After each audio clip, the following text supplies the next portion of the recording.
take a moment to celebrate and honor this ancestral Ho-Chunk land and the sacred lands of all Indigenous people.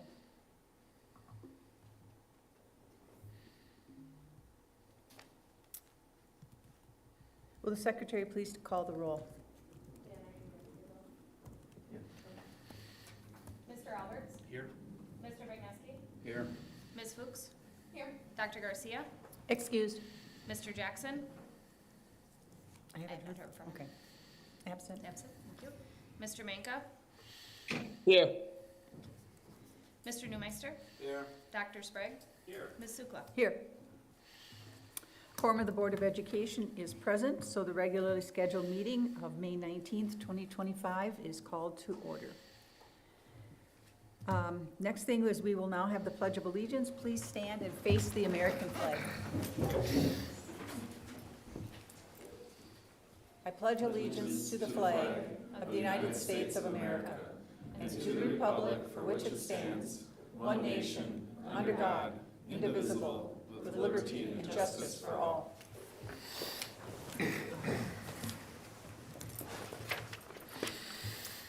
Tonight's agenda has been previously distributed to the board. I would entertain at this time a motion with a second to approve the agenda as submitted, unless there is a motion to amend. I'll make a motion to approve the agenda as submitted. Second. A motion by Dr. Sprague, seconded by Mr. Bagneski. All those in favor of the motion signify by saying aye. Aye. Those opposed? Motion carries. We'll then move on to public speakers. It is a policy of the board to provide at its public meetings an opportunity for individuals to address the board. Comments about individual staff or personnel are not allowed. Open meeting law prohibits the board engaging in discussion or responding to matters that are not on the agenda. All speakers are reminded that at this time, that the same policy limits your time to speak to 5 minutes. This limit will be strictly enforced. May I ask the superintendent to keep track of the time and to notify the speaker when time is running out? I will. You are ready. Loudly. You are also asked to give your name and the school district where you reside at the beginning of your time for the public record. Our first speaker tonight, we have Kim Shively and Mariah Bigelow.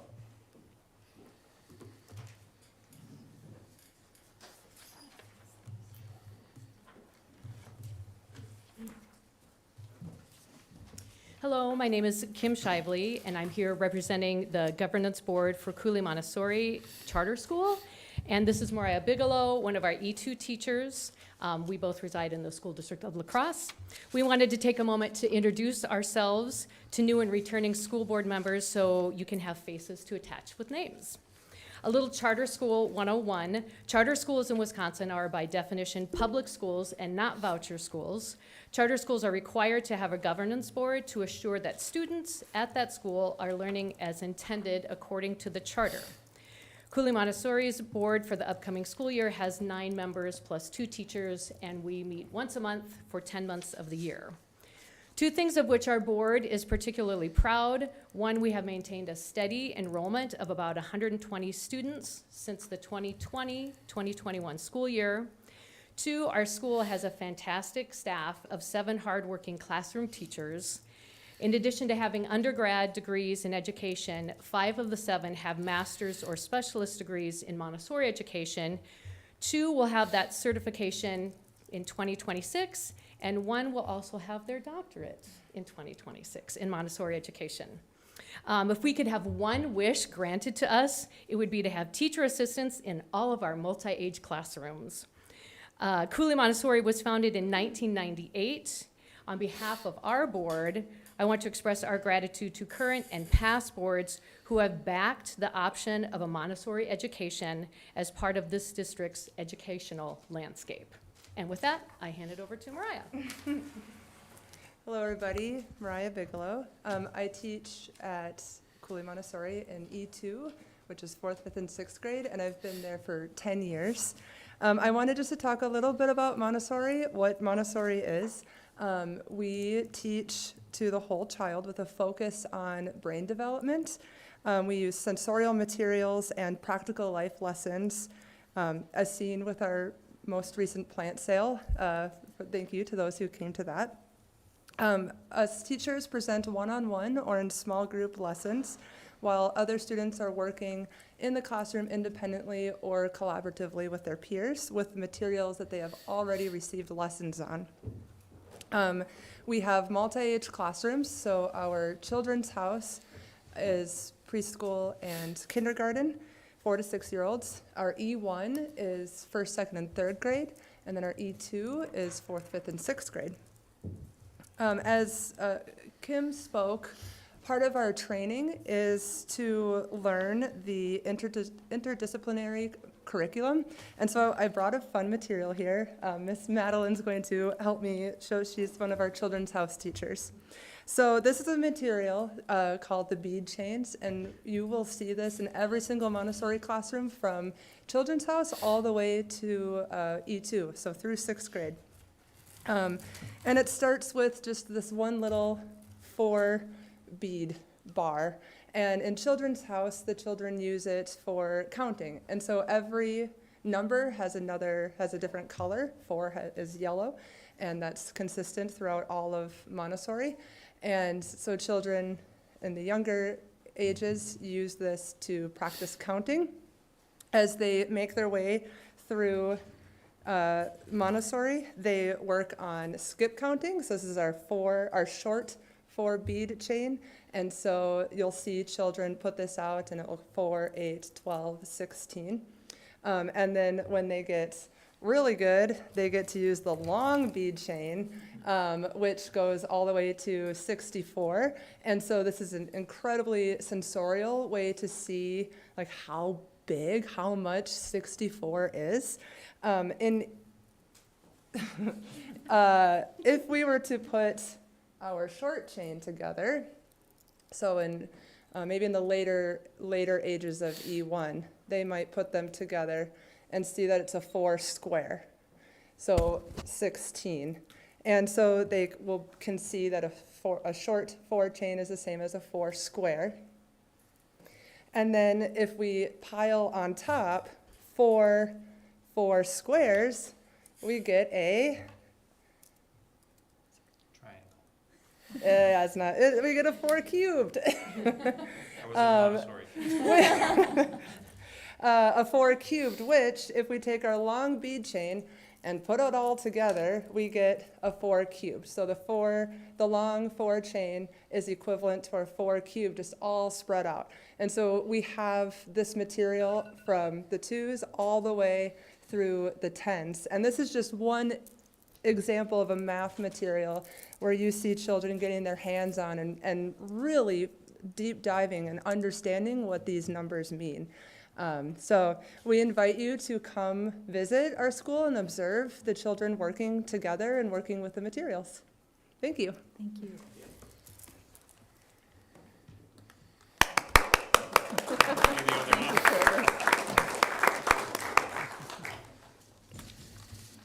We'll now move on to the school showcase, and we have our new co-op show choir, the River City Revolution, so I'll turn that over to you. We've got 2 great presenters here today, Adam Cardy and Schultz, and they're going to let us know a little bit more about our show choir. Hi, I'm Ian Schultz. I'm the choir director at Central. And I'm Adam Cardy. I'm the choir director at Logan High. And it was about a year ago we were here kind of talking about show choir in the district and maybe pitched this idea and said, hey, this would be really great. And we're about to show you how really awesome it was. So we put together a little highlights video of our year with all of our accolades at the end. And then we actually have 4 students here to just kind of give some student testimonials, 2 students from Central and 2 students from Logan. So when that video is done, they'll come up and introduce themselves and just kind of let you know how great the year was. So enjoy.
So, if you didn't guess, our show was about mannequins that came to life when the department store closed.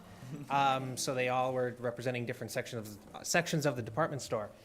So we just like to bring up just 4 of our great performers, just kind of give a student testimonial about their experience in the group. So I'll let you 4 introduce themselves and what school they go to and then we'll let you carry on with your meeting. And we also made sure to include both parts of the department store for this talk as well. Yeah. So. Whoever wants to go first. I did prepare a speech here. Good evening, members of the school board, staff, and community members. My name is Maddie Pruksh, and I'm a 10th grader at Logan High School. I've been a part of show choir since 7th grade, and currently I'm a singer for the Lacrosse Confluence. Music has always been a huge part of my life. It's something that runs in my family. In fact, my older sibling was part of the GCS show choir over 12 years ago, so I've grown up understanding how much these programs can mean to students. When I first heard about the plan to combine the Logan and Central show choirs, I'll be honest, I was concerned. I worried about how students from different schools might get along, whether we'd lose the unique traditions and history of each individual program, and how we'd adjust to new leadership styles. It was intimidating to imagine being a part of the very first combined group. I pictured a group that might not connect well, that might struggle to perform as one unit, and that might not live up to the strong reputations both schools had built over the years. But what really happened was the complete opposite. This year turned out to be an amazing success. We came together, not just as students from two different schools, but as performers who shared a passion for music, a drive to improve, and a spirit of healthy competition. We learned from each other, supported each other, and pushed each other to do better. Before we combined, both programs were struggling to recruit enough singers and dancers, musicians, and crew. As many of you know, enrollment in the arts has been declining across the board. But by joining forces, we created something stronger. Not only did we have a full group, we also had one of the most successful seasons yet. We took home 2 Grand Championship awards, were known as the Friendly Choir at competitions, and received recognition for our soloists, band, and crew. We became the crowd favorite, not just because of our talent, but because of the heart we put into every performance. Logan and Central each have very different leadership styles.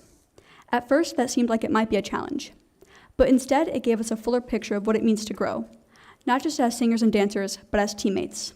Our directors brought out the best in us, each in their own way. I want to take a moment to sincerely thank Mr. Carty and Mr. Schultz for their dedication, patience, and passion. They took a big idea, one that could have gone in a lot of different directions, and made it something truly special. They helped us believe in ourselves and in each other. I'm really proud to be a part of this group. What started as a big question mark turned into one of the best experiences I've had in high school so far. We proved that when we work together, we're not just a group, we're a team, and a really strong one. Thank you for giving us this opportunity to show what we can do. We hope we've made you proud.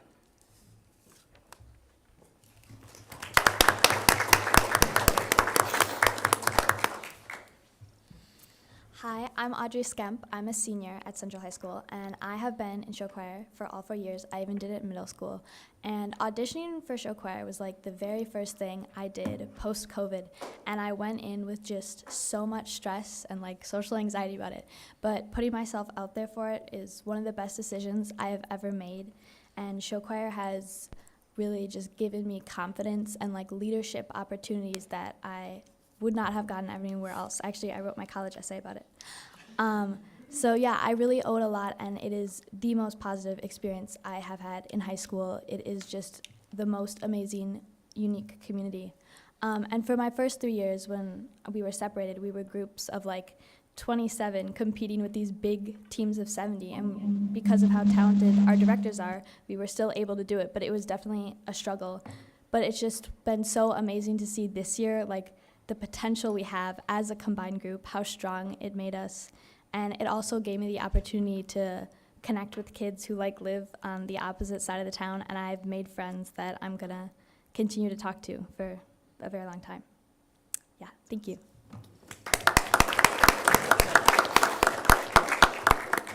Hi, I'm Vi again. I'm a senior at Logan High School. I've done show choir since 7th grade. And honestly, my biggest concern coming to this year was what happens to the reputation that we've made so far. I don't know much about what Central was like going through reputation-wise, but I know we had, with the class act, when we went to competitions, everyone came up to us, thank you for being so polite. We are absolutely inviting you back next year, things like that. And this year I'm very proud to say that we've kept that reputation, and people are, they love our group, they love having us, and that is so great to see. I was also very concerned about it's my senior year, what am I gonna do? Am I gonna have fun? And I'm so happy to say that I had so much fun. This was one of the best years of show choir I've ever had. The bigger group made it more fun to like just participate and to feel like we had a little bit more of a chance, but it also had so much more possibility for friends and for time to spend with other people. There were so many new people to meet and new experiences to have. And I really am thankful to our directors for making the decision to combine and for hearing out the students as well on our concerns when we did have them. So, thank you.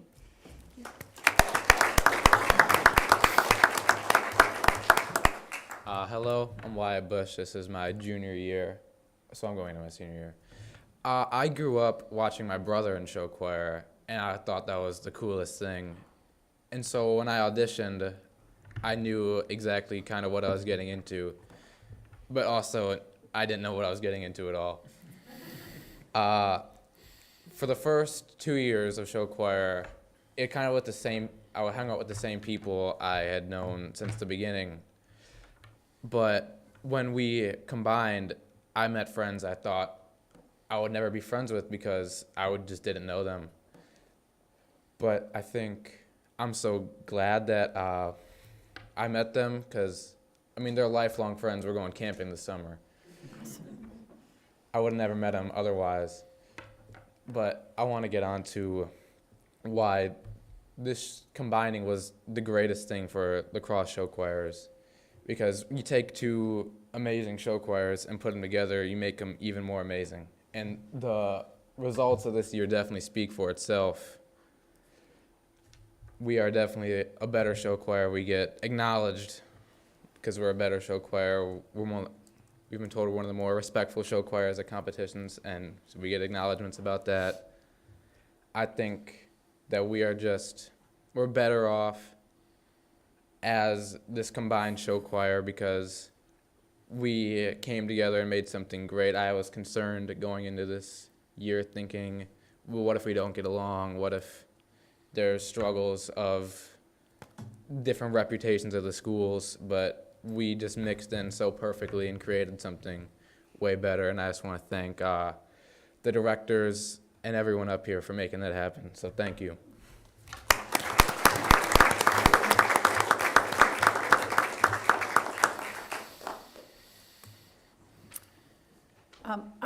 Do the board members have questions? Because I know I do. I have just a couple of them. First of all, I want to thank the students who came up and spoke articulate and very forthright. I appreciate you being honest about, I don't know if this is such a good idea. And it's wonderful to hear not that it was a good idea, but just in such exemplary terms. So thank you for being brave enough to come and talk to us. But you were all wonderful representatives of this district. To the staff, you took a risk, and boy, you really did a great job. We can't thank you enough for what you've done. I do have a couple questions.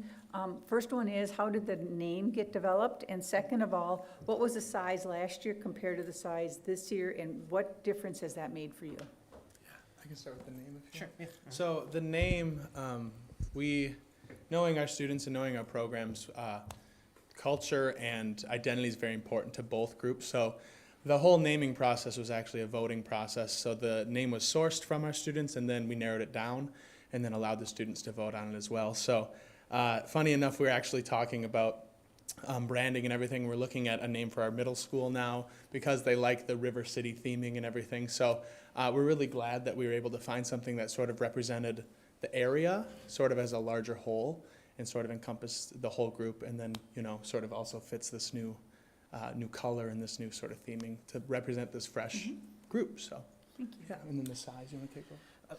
My name vote was Riverside Jive. I just want to put that out there. That did not win.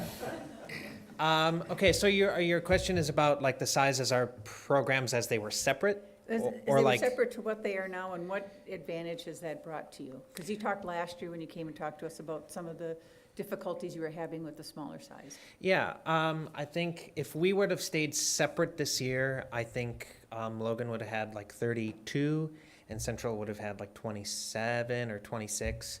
And we're regularly competing against groups of 45 to 60 on a weekly basis. So this year we had 52. I don't teach math, so I don't know if that math added up, but it's something like that. we ended with 52, and then we had 17 members in our band, and then our 5-member crew. So we were taking 2 coach buses everywhere. I think it was 70-some kids we were going every weekend with. Which it just, just if you've ever been at a show choir competition, you're sitting in the cafeteria and these groups kind of walk through.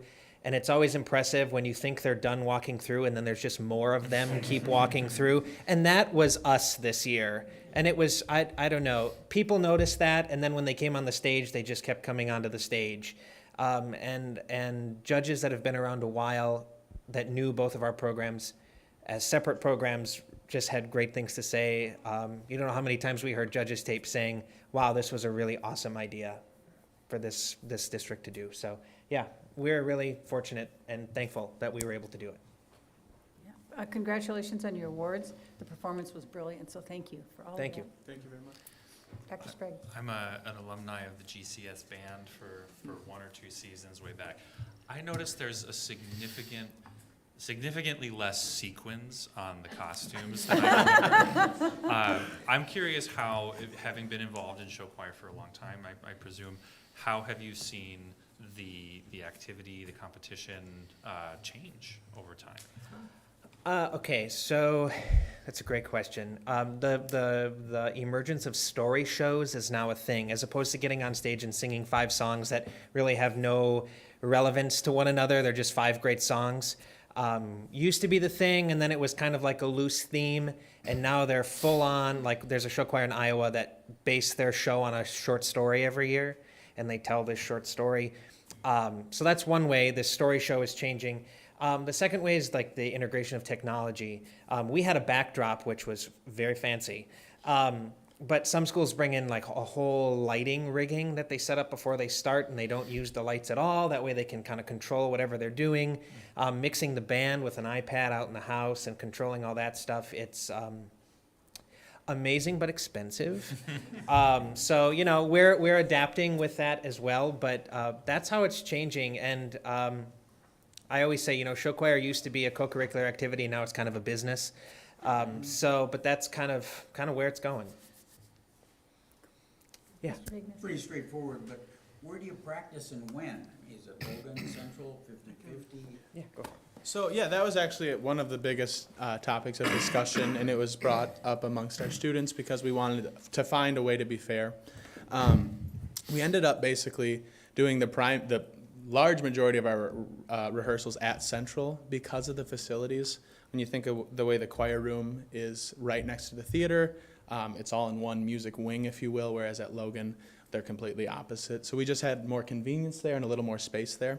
So at the end of the day, we decided that would be sort of our primary rehearsal space, but we also tried to find ways to balance it in other ways. For example, we held our high school event where we invite all high schools from around the area and way from around the country sometimes to our high school event at Logan. So we do try to find ways to balance. But yeah, this year and for the foreseeable future, we're going to rehearse at Central just based on facilities. And when's the time? Right after school, late at night? We actually wait a little bit later because we want to accommodate for students to be able to be in sports. So our normal rehearsals are 6 to 8:30 Mondays and 6:30 to 9. I'm on a different rehearsal schedule in my brain. 6:30 to 9 on Mondays and Thursdays. So yeah. And we rehearse. One of the reasons we pick Central is because the combined middle school show choir rehearses at Logan Middle. So it's kind of splitting if you're in show choir in 6th grade and you're a South Side person, you're driving to the North Side, and if you're in show choir in high school, then you're driving to the South Side, and I know that there's one more year involved there. But we just try to even that out too, especially for parents. Then when kids can drive themselves, it kind of makes up for it a little bit. Thank you. Yeah. Yeah.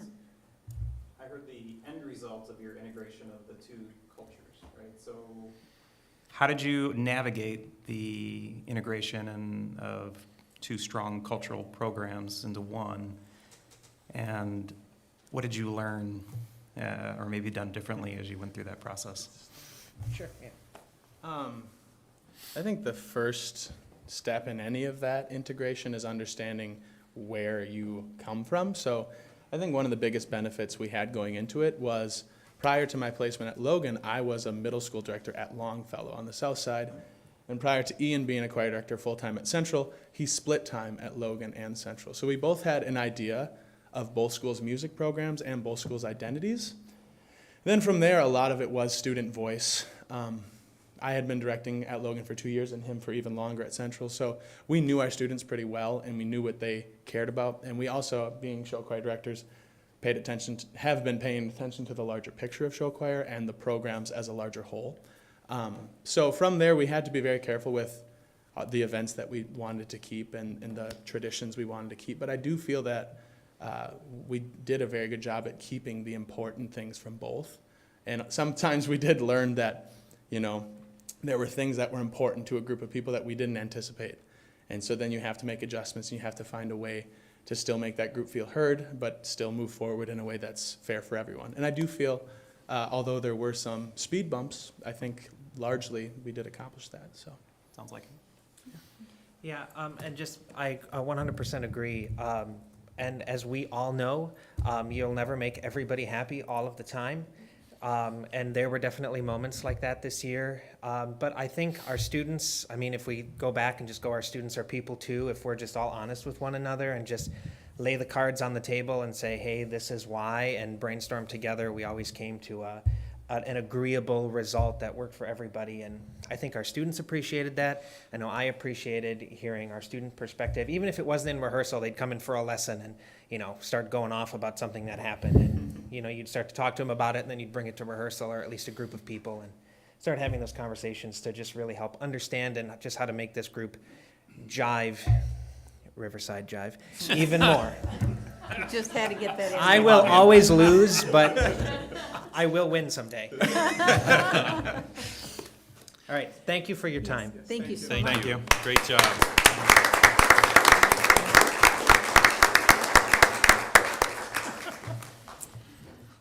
Our next item is recognitions as we continue to celebrate our student success. This evening, we're going to talk about global education and global languages. So I'll turn it over to you, Dr. Engel. Yeah, we're thankful to have Miss Katie Beyer here, Logan High Spanish teacher, to introduce the programs and distribute our awards. Well, thank you for having me and for giving our students for taking the time to honor our students today for their growth in our world language programs. So the first award I would like to talk about is our Seal of Biliteracy. This is a program that honors students for their linguistic talents, whether they've learned their language growing up speaking it at home with their families, through our immersion Spanish program, or in a traditional language classroom, or in some cases we have students here tonight that have just gone above and beyond to study the language in their own time just because it was something that they were interested in doing. And so I think what we decided to do was call them up as a group, if that's okay. We'll start with our Central students tonight as I'm presenting for both schools. And then I would love for them to be able to tell you a little bit about their language journey and their project that they did to exit this program. Just to give you a little context of what they had to do to earn this certificate, they had to take a very rigorous language test that was tested at the advanced level. They also had to show proficiency in English and then participate in sociocultural or multilingual events in our school or community, as well as complete an exit research project. So I'm going to call up our central group of students. We have Cassidy Burrill, Ashani Yang, and Samuel Heisey. So why don't you come on up, and I will let them talk to you each a little bit about their work, or about their journey here. So Cassidy, there's your certificate. Ashani and Sam, whoever wants to go first. Okay. Yes. Yeah, I'm back, guys. I know you were so excited to get rid of me, but yeah. So I got my Seal by Literacy in the French language, and as far as I'm aware, I'm the first student from the district to get it in French. So pretty cool. I don't want to toot my own horn too much, but yeah. So for me, my journey in learning French, it really so I started taking it my 7th grade year, and I really kind of started to focus heavily on it.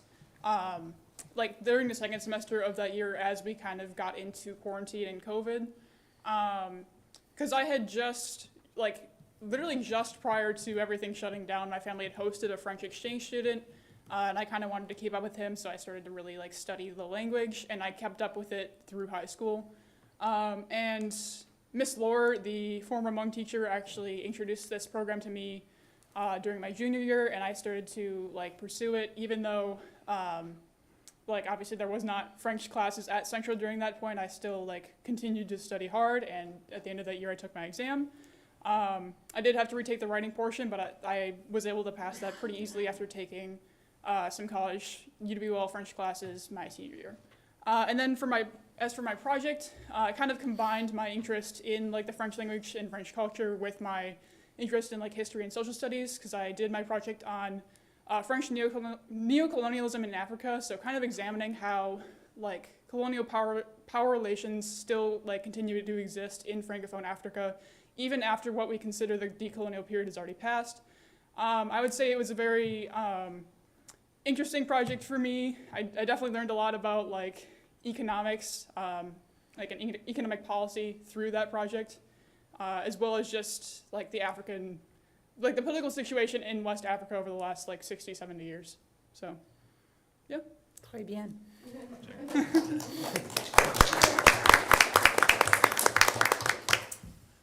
So I began my German language learning journey my freshman year under the direction of Frau Bauer, and it took a matter of minutes in the class, and I fell in love with it right away.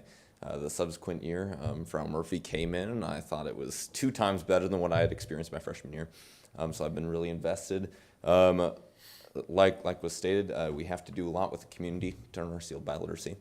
So I've been enjoying going around Wisconsin. A lot of my events were focused on German, but some of them weren't. I got to listen to a presentation by a Japanese teacher who came on a trip. And so it was a really well-rounded experience.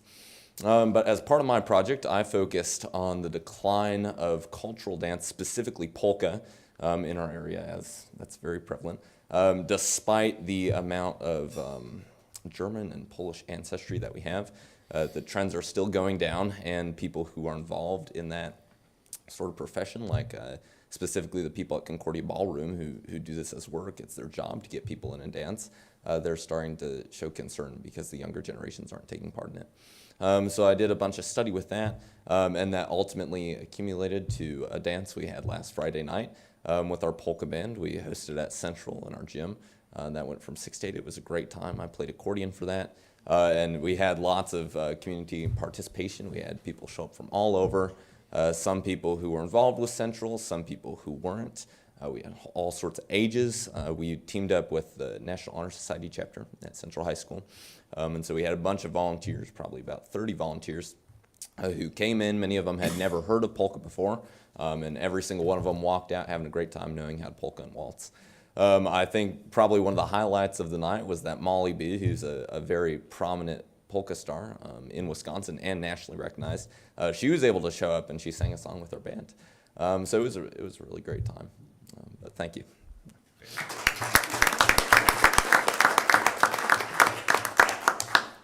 Hi, my name is Ashani, and I did earned my seal by literacy for Hmong, and so I grew up actually speaking Hmong, so English is like my second language, and I was introduced to this program by Miss Lore, who used to teach at Central, and I did my project on Hmong wedding ceremonies and how it progressed throughout the years in America. I first did this project because growing up I was always doing like background work, so I never really understood what was going on. So I thought I would do some research on it and like get a better understanding of my culture and like what goes on during those weddings, because I always miss it whenever it happens. So yeah, thank you.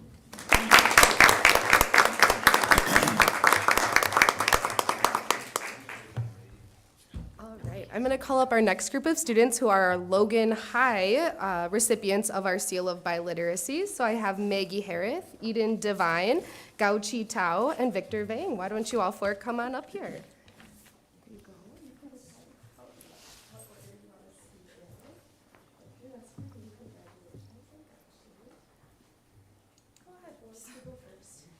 Hi, my name is Maggie Harris. I'm a senior at Logan High School. I got my Seal of Biliteracy in Spanish and English. I started Spanish in 7th grade, and I didn't really dive too deep into it until after I started taking classes in a high school. I'd like to thank Miss Beyer for everything that she's done for my language journey. My project was about the benefits of bilingualism, like intellectual benefits, emotional benefits, and so that was really interesting to learn about the actual like scientifically backed research into what speaking multiple languages can do for your brain. So yeah, thank you.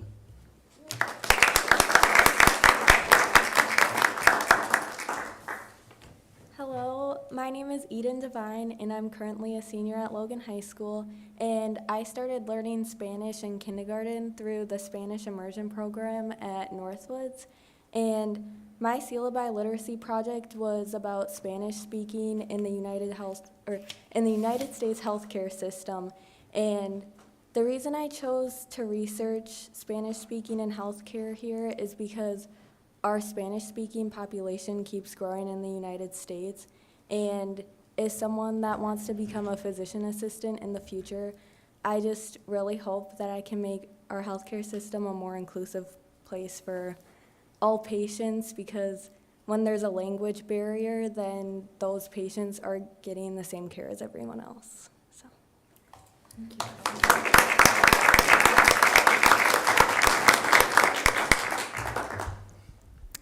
Hi, my name is Gao Chi Tao. I got my CRP literacy for the language Hmong, and I grew up speaking Hmong, but I did kind of lose touch of that. And I know in the Hmong community, a lot of children end up losing their native language. So I wanted to learn more about the language, which is why I wanted to get my CRP literacy. And same thing with her. I want to learn this so that communities can be more inclusive, because it is hard knowing that my parents, knowing that they have language barriers when they go to the hospital and stuff.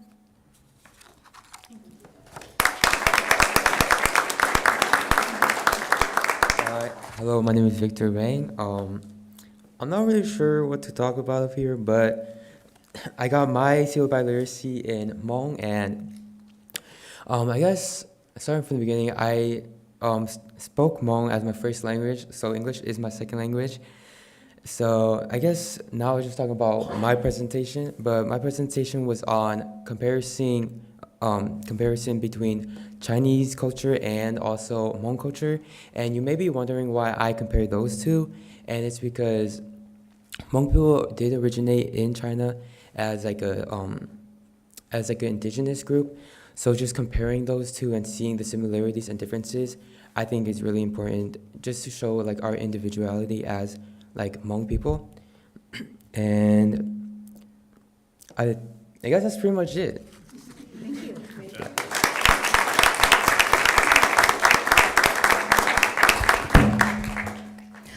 In addition to our Seal of Biliteracy program, I'm also the coordinator for our Global Certificate program, and we only have one student that is earning this award this year.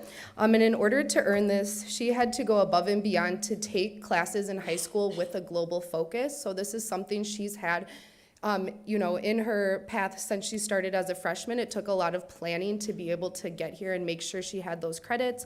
She had to take 4 years of a world language, and she had to reflect on 8 different literary pieces. So those would be 4 books, and then art exhibits, music, movies, that all dealt with an aspect of multiculturalism.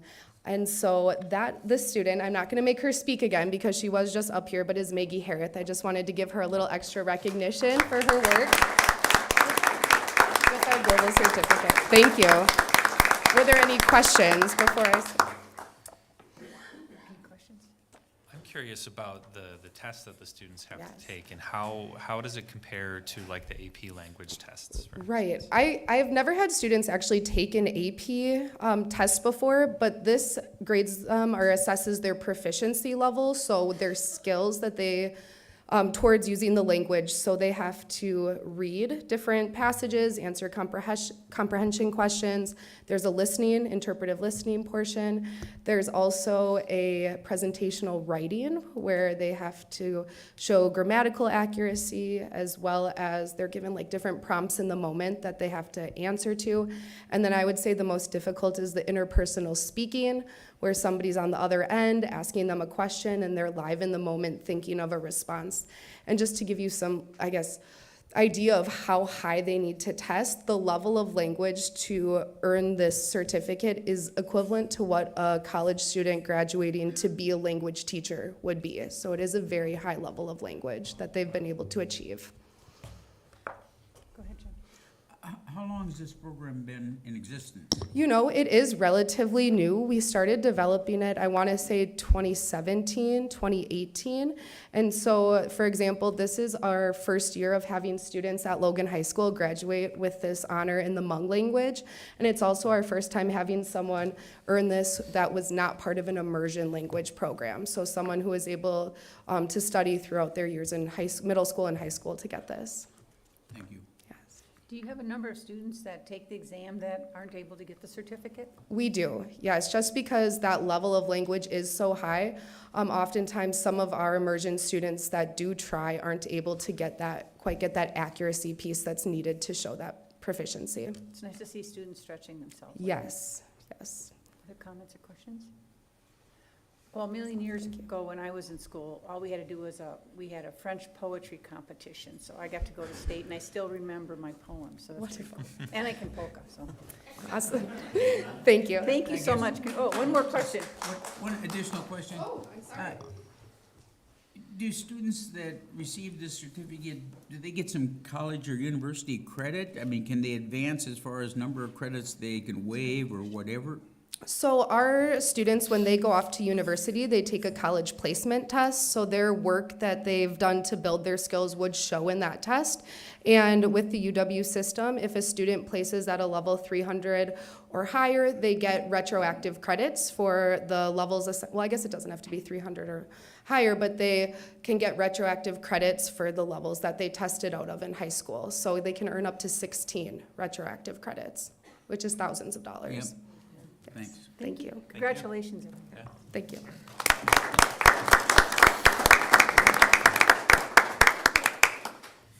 Just granted somebody 8 retroactive credits. For folks that are interested, you're welcome to leave now, or you can stick around for the great rest of our presentation as you desire. Bye, Cassidy.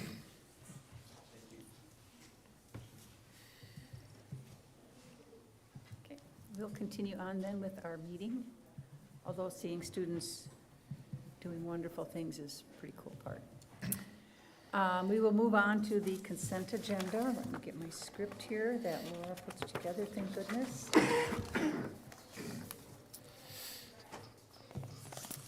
The consent agenda is a mechanism used by the board to deal with routine business that must come before the body. Are there any members that want to remove items from the superintendent's consent agenda?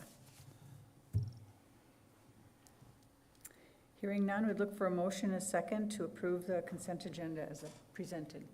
I'll make a, oh, Go ahead. so moved. We have a motion and a second Second. to approve the consent agenda. Any questions, comments? We have to vote by roll call, is that correct? Yes. Okay. I would just highlight, once again, in our grants and contributions, over $37,000 in donations to the school district this last period, which is incredible generosity in our community. Very good. Thank you. Ready? Mr. Alberts? Aye. Mr. Vigneski? Aye. Ms. Fuchs? Aye. Mr. Jackson? Aye. Mr. Manka? Aye. Mr. Newmeister? Aye. Dr. Sprague? Aye. Ms. Sukla? Aye. Motion passes. Move on to the board consent agenda. The board consent agenda is a mechanism used by the board to deal with routine business that must come before the body. Are there any items members want to remove from the board consent agenda? Hearing none, I look for a motion. I'll make a motion to approve the items on the board consent agenda as presented. We have a motion and a second. Did you get those, Laura? Yep. Okay. Any discussion? You can go ahead and do the roll call vote. Mr. Alberts? Aye. Mr. Wagneski? Aye. Ms. Fuchs? Aye. Mr. Jackson? Aye. Mr. Manka? Aye. Mr. Newmeister? Aye. Dr. Sprague? Aye. Ms. Sukla? Aye. Thank you. Motion passes. We'll then move on to matters reserved for board action, and we have the Operational Expectation Monitoring Report, OE12 Facilities. I'll turn it over to you, Dr. Engel. So this is part of our monitoring process for our school board policies. As a reminder, we have operational expectations, which is how we run the school district, and we also have results policies, which is what we expect our students to be able to know, do, and be. With our monitoring process, we've got a calendar that kind of guides when things come up for monitoring. And GC6E. GC6E, that's the one, yes, under our governance policies. The process has been that we present this information in a monitoring report. It's based directly from the policy that the school board has. And we kind of break down the elements of the policy into components that we can report on for the school board.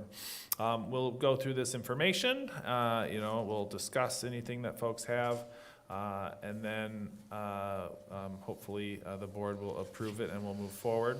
And then in the next meeting, when we come back, it's an opportunity for the board to reflect on the policy and ask yourself, is it meeting our needs? Do we need to change anything with the policy so that we can continue to reflect the values of our community through our policies? And it's also an opportunity to reflect on the monitoring report. Was that the information we need? Did it satisfy us? Was it too much? Was it too little? Was it confusing? Was it clear?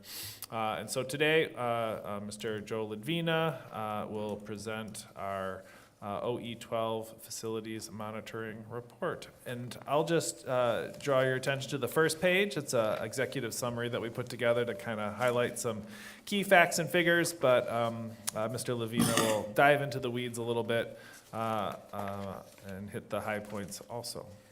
Thank you. First, I want to say, whoever does the scheduling next year, could you put me before that group of students? That is a tough act to follow. Those are outstanding students.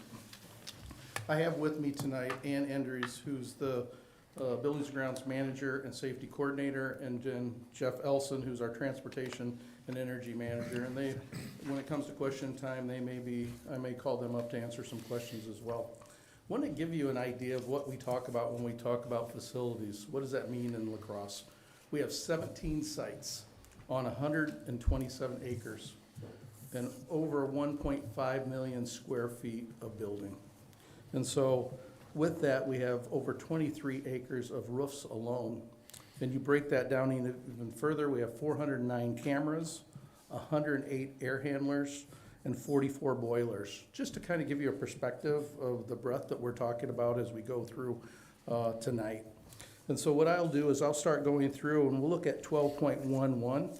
It says develop and execute a facility plan that establishes priorities. And so what you'll see there is the capital improvement plan that I alluded to last board meeting. That is a snapshot in time. It lists all the projects that we have going forward in a 5-year plan. And so that's the evidence as it speaks to that. But one thing I want to share with you is page number 4, because we shared that last time at the last meeting, and we talked about all of the projects that we took offline. And I think they amounted to $19.6 million. President Sukla then asked the question, what would that be if we included State Road? And so I went back and looked at that, and we took over $10 million with State Road, so that equivalents over $30 million worth of projects that we're taking off the board by right-sizing our district. Next is indicator 2, a report on the completion of items of previous year. And I did something a little bit different this year because we're really looking at July 1, 2023 to June 30th, 2024. And it really gets confusing. When did projects start? When did projects stop? And so what I did is I went back 3 years. So you'll see 22-23, or 23-24, projects from 24-25, and then the projects I gave you last board meeting. So I broke them out, which ones have been completed, which ones are in progress, and then which ones when we'll be starting those projects, to give you a better idea of a fuller breadth of the things that are happening. So hopefully that works for you. Indicator number 3, all schools have a condition assessment annually. And as I've spoken before, we do that every year. We sit down with principals and building engineers, and we go through projects. And so what you'll see there is those meeting dates I have at each school. I only listed the one meeting date, but numerous projects take more than one meeting. For instance, when we talk about the greenhouse, we met numerous times as it relates to that, but I didn't include those, but those are things that are going on that we have. And so you can see the process there and when those meeting dates occur. Indicator number 4, the district identifies, schedules, and conducts required preventive maintenance. Preventive maintenance, we do that to extend the life of our equipment. A good example would be when we talked about the central project, replacing the 29-year-old air handling unit. Life expectancy is 20 years. We're getting 29, 30, sometimes 35 years because we do preventive maintenance. What you'll see there is preventive maintenance contracts and preventive maintenance hours as it relates to those things. Indicator number 5 addresses safety reviews conducted annually. And so what you'll look at there, I want to point out a couple ones that are really specific. One is the Hamilton Vulnerability Assessment. That is the assessment that's done every year at our schools. And so before school starts in the month of August, we have the police department, we have the school administrator, we have our buildings and grounds manager walk through our schools, and they assess every year, and we make recommendations and make changes based on that. The other one is report that's kind of unique is the Speak Up, Speak Out report. That's an anonymous reporting system that every student has access to. They report that anonymously, and then that goes to the building administrator, it goes to district administrators, and so they can investigate that. It may be bullying, it may be a threat that they presume to be, and so that's been a really neat program, and you'll see that report as well. Indicator number 6 says the district develops and maintains a long-range facility plan. We have that, I gave you a copy of that. Then indicator 7 talks about being in front of the board whenever there's any major changes. There has not been any major changes, but it did come in front of the board on June 8th and 22nd of 2024, and that was primarily from the Facility Advisory Committee bringing forth their recommendations to the board, and the board in talking about strategic planning, and I included that presentation there, is what the board did, went to referendum, and that's why we have the referendum we have today is based off of that. So that's all the data that leads up to that. Share that with you. And then as we go into OE 12.2, project life cycle costs of capital decisions are made. And so first indicator talks about design alternatives. And so really the only project that we did as it relates to HVAC was the project at the Polytechnic solar project that year. What you'll see here is focus on energy rebates for all the projects that we do. If you go into that report, it will show that we had $144,000 worth of rebates that we reinvest back into energy projects. Give you an example, as we do the solar project at Southern Bluffs, we're reinvesting $50,000 of those dollars into that solar project. The rest of it is privately funded and through grants. The other thing that points out there is it demonstrates that we have $136,000 in annual savings based on the projects that happened during that time frame. So when you add those rebates, you add those cost savings, pretty significant for our district. Indicator number 2, it says the board receives an update on current life cycle assessments annually. And the Polytechnic solar project, what you'll see there is the design of that project and how that took place. I also included the climate action plan, even though it didn't fall into this time frame, really looking at a way to report that back to the board every year and thought this was the place to do it. If you look at that climate action plan, if you went to page 9, it will give you the building and energy goals for 2030, so for the next 5 years. And they'll be addressed through the capital improvement process. Right now, we're working on action items as it relates to every goal so that we can complete those goals. 12.3, ensure that facilities are safe, clean, and properly maintained. The district passes all required annual inspections, and so what you see there is all the inspections that take place during the course of the year. Everything from flame retardant tests on our auditorium curtains to fire department inspections as well. So a lot of information there that you can see each one of those as it's broken out. Item number 2, the district completes all scheduled maintenance. And the school district of La Crosse, what you'll see here is quarterly meetings that we sit down with our contractors, primarily Johnson Controls and Complete Controls, who does a lot of the preventive maintenance as well as our staff. We sit down with them quarterly. You can see when those quarterly meetings are. You can see what the agenda is, and then you can kind of see the hours that we put into each facility. And so that's listed out there. Indicator 3, the district maintains a work order system to address safety concerns and equipment repairs. And so this past year, we did over 2,000 work orders. And I want to point that out. Last year, I reported to you, we did just over 1,000. So we did 1,000 more work orders than we did the previous year. Now, I will tell you, we're doing a better job of reporting those, and I think that's probably part of it, but I think we're doing more work orders. This is the time I really want to talk about our staff, because the 3 of us are here presenting you to the board, but our department's much more than that. We have a crafts person, we have 62 custodians that work every day on these objects. And so it's not just the 3 of us presenting you here, we have a great staff that works on all of our 1.5 million square feet to make sure that they're safe for our children. And so just want to point that out to you at this time. Indicator number 4, during student occupied hours, 100% of facilities utilize controlled entries. And so there's really 2 ports here. You'll see the S2 report, and that's really access control. So anybody who has a badge who scans in, you'll see data from that. The second one is our Verkada guest system log. And so what that is, every visitor who comes into our schools, they get buzzed in, they have an ID, they put it into the Verkada system, does a quick background check, they're approved, and then a name tag with their picture on it is printed out from that ID. And so that's something that takes place every day at every one of our schools. Indicator number 5, 100% of identified violations per fire department and state inspections are corrected. We didn't have any state inspections, but everything from the fire department was corrected. And I will tell you, it isn't that we get 100% every time, it's that they go through and we correct it generally before they leave the building. And so 100% of the time. Item number OE 12.4 ensures the facilities are made reasonably available for public and student safety. The district maintains a facility use policy. That's policy 8300. It's a policy that hasn't been changed over the years. It's consistent, and so it's still there, but no changes to it.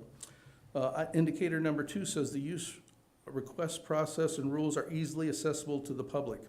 You can see if you clicked on the website there, that would take you to how anybody from the general public can go to our website and they can press on that and they can reserve space for that. The second part of that is the annual community facility use report. And so you'll see in that facility use report, we had over 44,000 hours of facility use beyond the school day. Our buildings are used 24/7, 7 days a week. They're used a lot, and so that's beyond the school day. So that's a significant number. And so they really are community schools, every one of them. Indicator number 3, 100% of misuse of facilities is addressed. We did not have any facilities that were misused. Indicator number 4, return to pre-rental condition. Every time that was used was returned to pre-rental condition. And then indicator number 5, the facility was monitored and all events were conducted safely. And this, again, where we have our custodial staff, they're at every single event. So when you talk about that 44,000 hours outside this normal workday, our custodial staff is the one who are on the front line, and they are there ensuring that our buildings are being used safely. Then we go to 12.5, ensures that the board shall make the final selection on any naming rights and facilities on real property. Indicator number 1, we have an administrative policy number 9400 that says just that, and we did not have any naming rights come forward, but I would guess that in the next year you'll see that policy being used several times. Indicator 12.6, All major construction renovation projects are presented to the board and approved by board action. There were 3 major projects that we did during that time frame, and they was the Longfellow site improvement, the Longfellow restroom remodel, and the Logan High State Road roofing project. And so what you'll see in there is the memo to the board and the dates that they appeared in front of the board during that time frame. 12.7, recommendation of all land requisition without first determining growth patterns. And so bringing that forward, we did not purchase any land or make any recommendations to the board during that time. But I'll bring to your attention once again that we do lease property down by the Polytechnic. The parking spaces there from Brightspeed. And so we do lease some property, but we had no recommendations to the board. And then 12.8 really talks about change orders. Indicator 1, we had no change orders on those projects during that time frame. And then indicator number 2, there were no scheduled changes that made significant increase to the cost. And so that's a quick rundown of everything that we do. And so just really open it up for questions right now. Other questions from the board members? Okay, thank you very much. Well, I have Okay. a couple. Okay. How would you misuse a facility? Yeah, well, I'm glad we didn't, but I don't know how you would do that. we've had some cases in the past, a couple of times. We had one case where an organization was, used drugs inside the facility, so I'd call that a misuse, or broken different items, and so that would be misuse, and then we would report that, and then we'd have a conversation with that organization. My other point is a comment, and maybe we're going to have a workshop this summer talking about some of our policies, but it seems that you almost need to come to us twice a year, because it's really awkward for you to be telling us about a year that ended almost a year ago and evaluating that. But we need you here this time of year to talk about the upcoming projects. And so I think it's something that we maybe want to talk about on our GC6E calendar, about how do we do that in a way that's more meaningful, because it's a great report, but it does, the timing does seem kind of awkward on it. So. I can appreciate you saying that, because I can tell you, we have to kind of think, and that's why I redid the project of the projects are completed.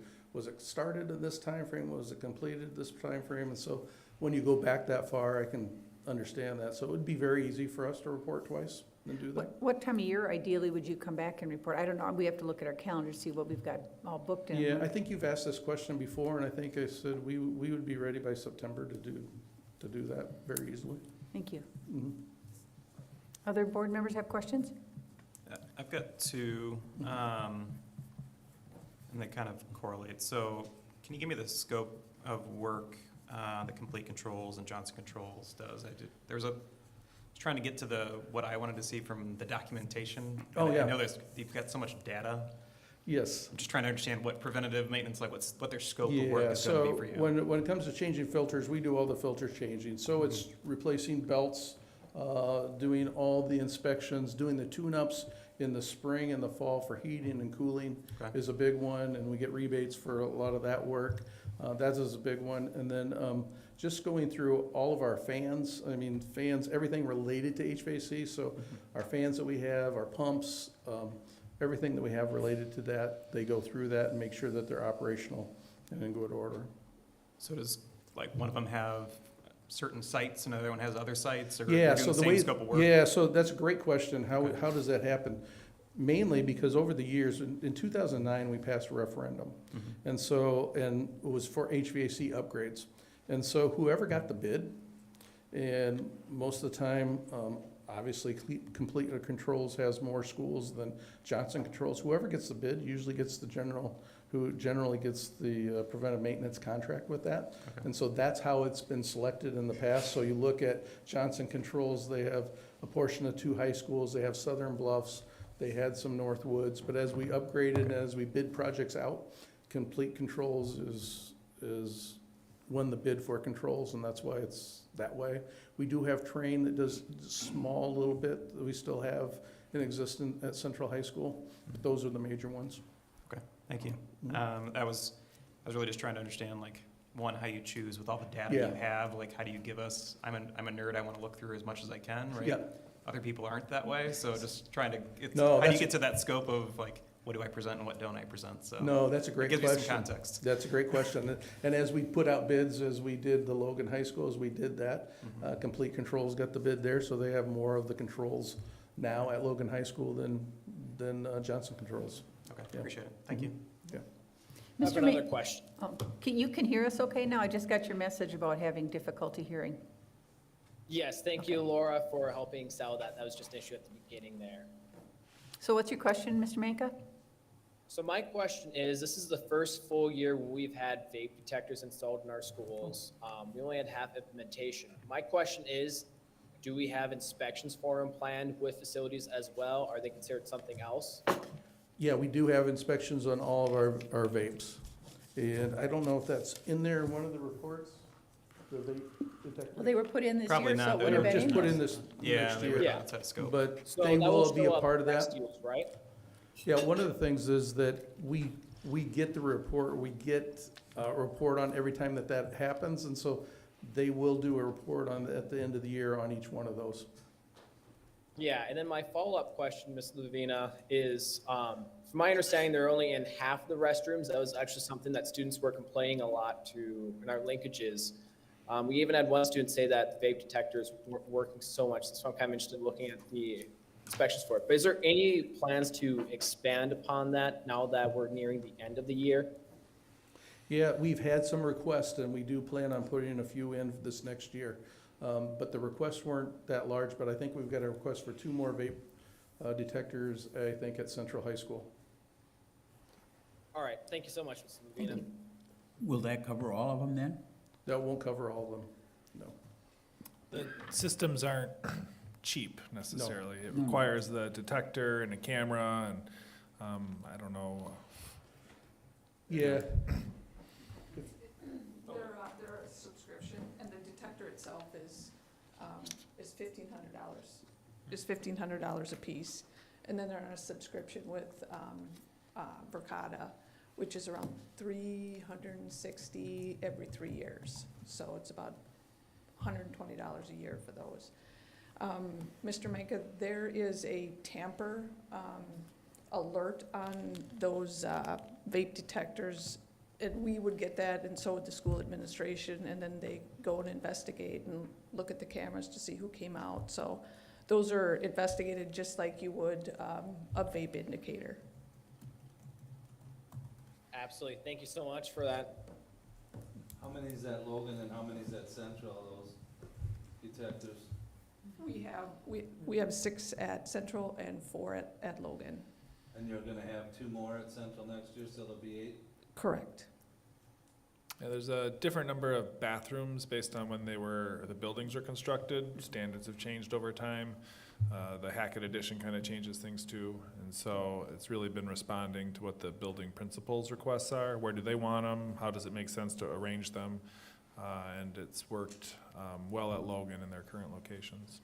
yeah, I was just gonna say that. We base it off what his administration went, and that's what we've heard from this last year. Any other questions on the OE12 facilities report? I am curious about the spike in the requests. And Yes. partly, I think you attributed that to just doing a better job of recording those. I think so. We switched companies where we do that with. I think that's a bigger part of it.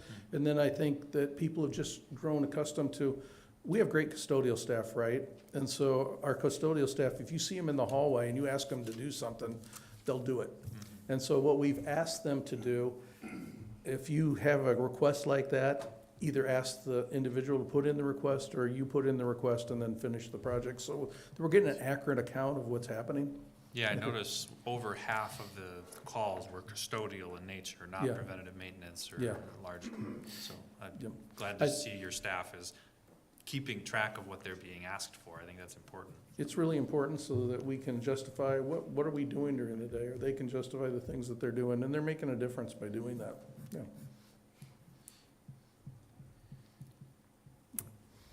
If there's no other questions, we'll look for a motion. Not your turn? Let me see, where are we at here? In regard to the monitoring report for policy OE12, facilities, and with respect to the provisions of policy VSR5, superintendent accountability, am I on the right one? Sorry. The Board of Education, I move that the Board of Education concludes that the superintendent and district are in compliance. Thank you. You have a motion. Do you have a second? Second. Seconded by Mr. Alberts. Thank you. Any other discussion? Okay. We'll do the roll call for the vote. Mr. Alberts? Aye. Mr. Vigneski? Aye. Ms. Fuchs? Aye. Mr. Jackson? Aye. Mr. Manka? Aye. Mr. Newmeister? Aye. Dr. Sprague? Aye. Ms. Sukla? Aye. Okay, motion passes. We'll now move on to the information section of the meeting. We have several items here related to budget, and if staff who are presenting want to blur them all together versus 4 separate items, that's fine with us, but I will turn it over to Dr. Sprague, or Dr., you just got a I promotion. didn't do my homework. Dr. Sprague. Yes, go ahead and present, sorry. So I'm going to ask Dan if he can kind of move us along on the PowerPoint. We're going to start with that. You have a great responsibility as a board to approve a budget in October.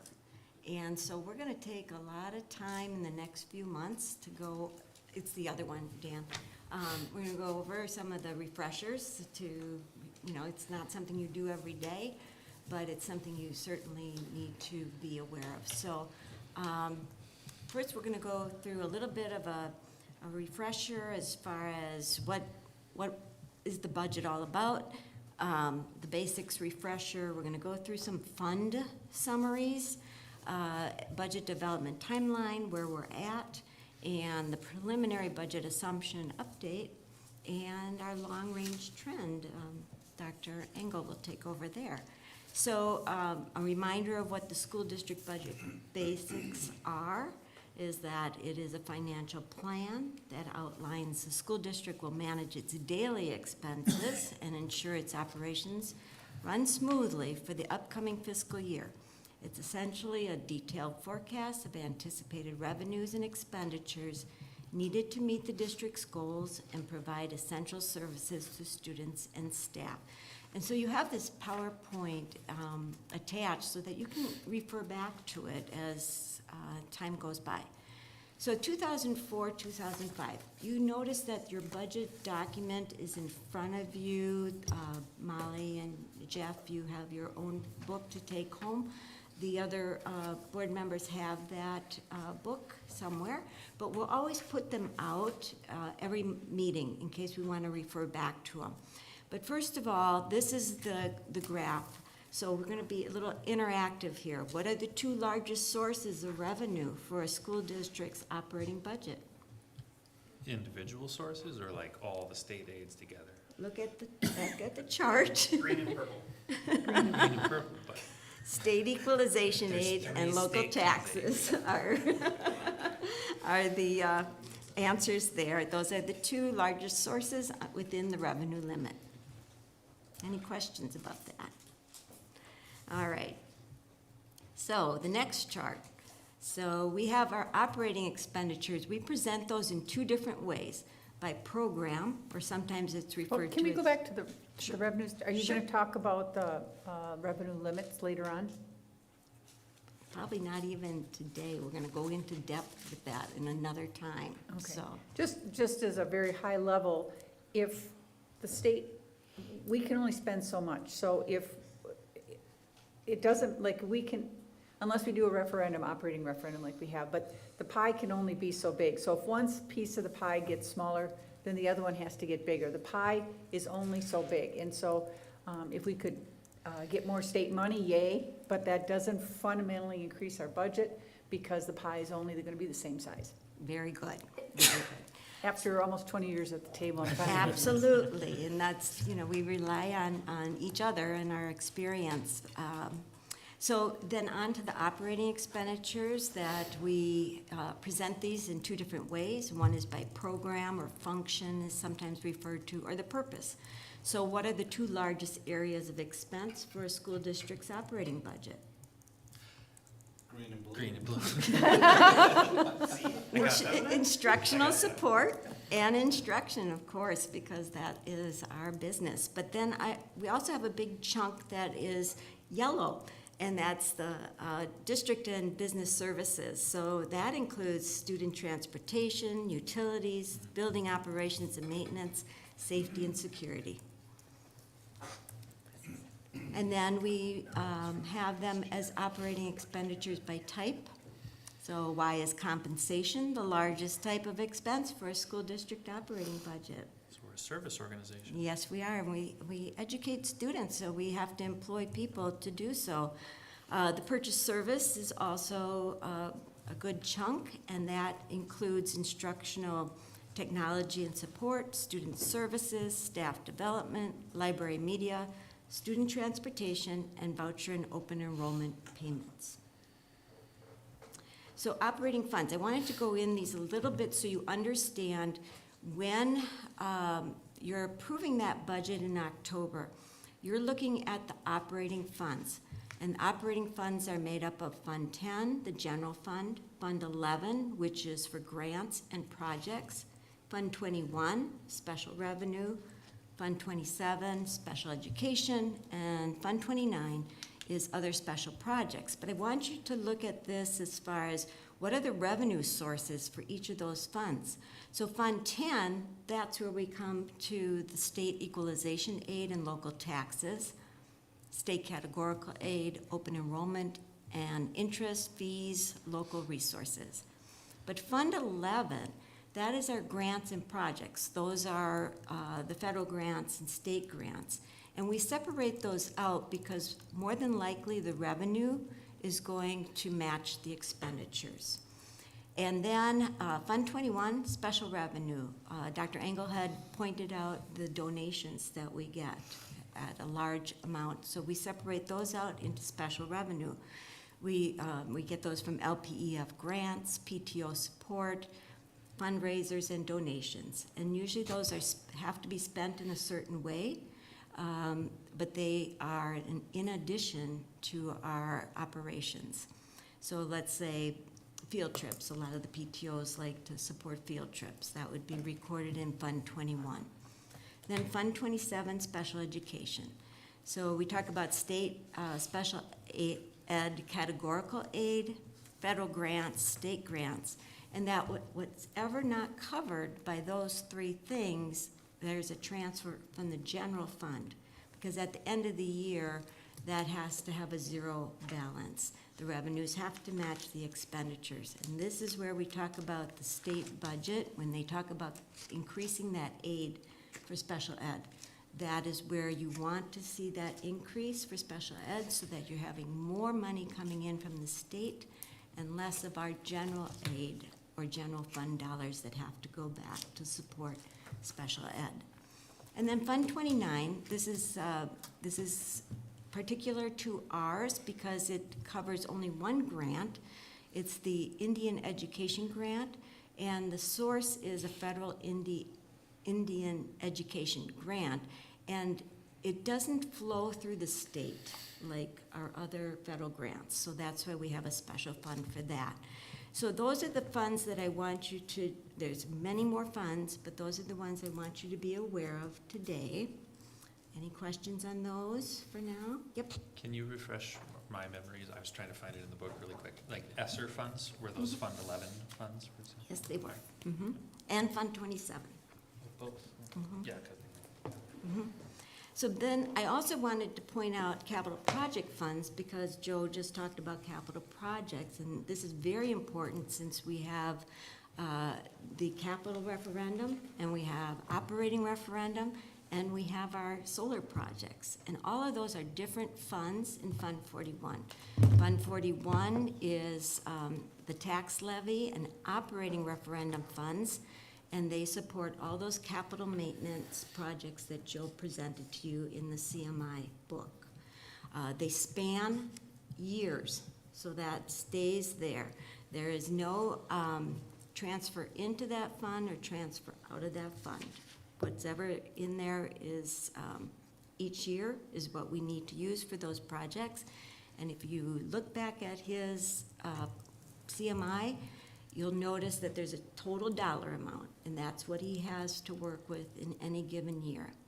Fund 42 is capital improvements. I have a question on that. If he underspends in a year, what happens with those funds?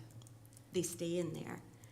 They stay in there. So because those projects span different years, so they would, if there was anything ever left over, it just stays in there and can be used towards another project in the following year. Does that require board approval to take it out of those funds, or is that staff can do that? The Fund 41, no, they stays in Fund 41 always, because it's tax levy generated.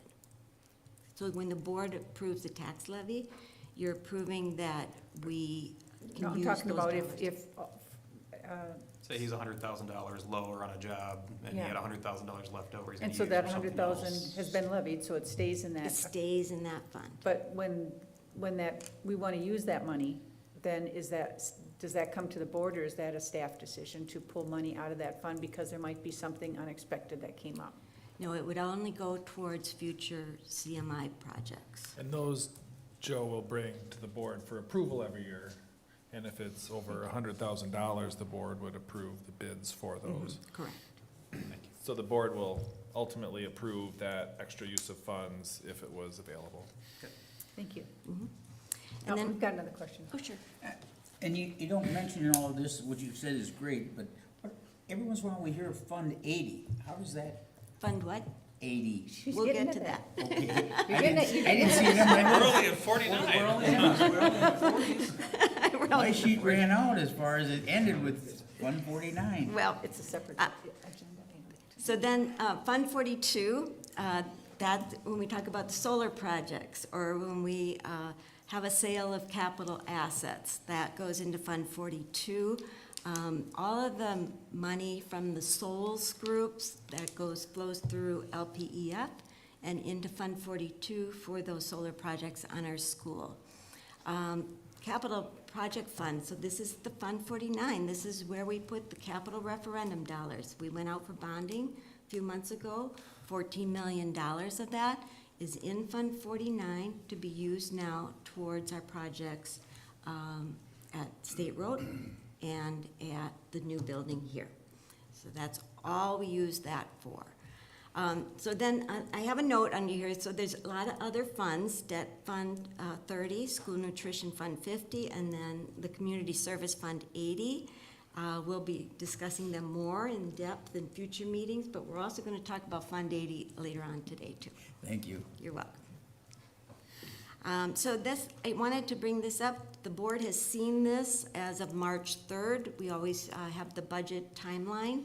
And this is good for Jeff and Molly to take a look at, that it is this process that starts back last October, and it goes to the next October before we approve it.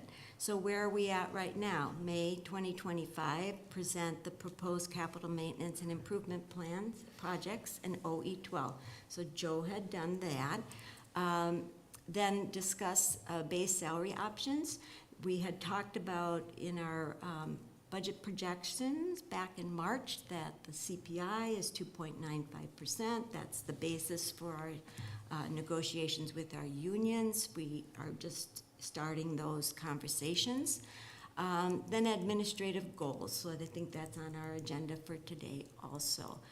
We started we have the zero-based budget process where every department, every school in the district takes part in that. They start in March. They go through a worksheet. They talk to their teachers. And then they submit a proposed budget for the next year.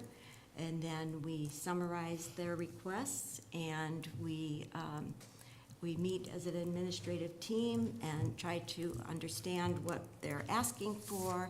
And then we send out the allocations that we feel that we can afford in the next year. And then they put those into Skyward and use those. So our budget is built by the people that are using those funds. And then come July, we'll start talking about, hopefully, the state budget impact. Hopefully, they'll have a budget in place by July. Hopefully. So there's that. Then let's go to the next one. This talks about the state biennial budget. So much is unknown. We know that the $325 increase per member in the revenue limit calculation is pretty much solid, but maybe it could be more. It'd be great if it could be more. Is there going to be any increase in the per member in per pupil categorical aid? Those dollars are outside of the revenue limit. And special education reimbursement increase, we had talked about that. It's only about 30% right now. We'd like to see it doubled. Open enrollment rates, we don't know what those are going to be for the next year. Right now, they run about 8,000 for regular ed students and about 13,000 for special ed student. And we don't know the voucher rates, but those are all things that we will find out in the next few months. So this hasn't changed as far as what we had showed the board for the next net revenue change estimate. You can go to the next slide, Dan. Thank you. In our budget development, we approach it very conservatively. Only what we know or what we can reasonably estimate based on our conversations with state organizations and legislators. And so as we're putting together budget planning assumptions, at this point, it's limited to the $325 increase that was upheld by the Supreme Court. So we have no other revenues listed. Right. And also that 325 is important within the revenue limit because that is part of your base for the next year. Everything else is not part of the base, and then that per pupil categorical aid is outside. So just looking at a very conservative look at revenues, we look like we're going to have about 430,000 more than last year in revenue. However, of course, we have our increased costs and cost reduction estimates. So what I did here was put what we had presented to the board back in March and compare it to what it looks like today. Not much of a change. That there was a 4% increase in our health insurance instead of the 7.5%. So that was finalized. So we put that up on the increased cost, and we've lowered the cost by a bit. Also, the lane credit movement for teachers, it has run about $400,000 to $500,000 a year, but looking at it lately, it was only about $288,000, maybe average in the last few years about $300,000. So we lowered that a little bit for cost. And everything else is pretty much still on track. We'll keep looking at those things. And then potential savings, we still have that savings for changing our bus routes for next year, being more efficient with those. And we had our layoff, one layoff. She had come and talked to you at the board meeting. And then we also have that tool that we might use, and that means to underfund our OPEB contribution for 1 year to offset the deficit. So that may or may not be needed, but that is something that we might need to use before we can, gain the efficiencies from our referendum projects. So just like the weather, I use this every year, so the board members who are used to it, the closer we get to October, the closer we get to the budget that the board's going to adopt. And much of the revenue limit authority information is not known until after October 15th. So we're going to keep updating you up until then that you'll understand why it may change.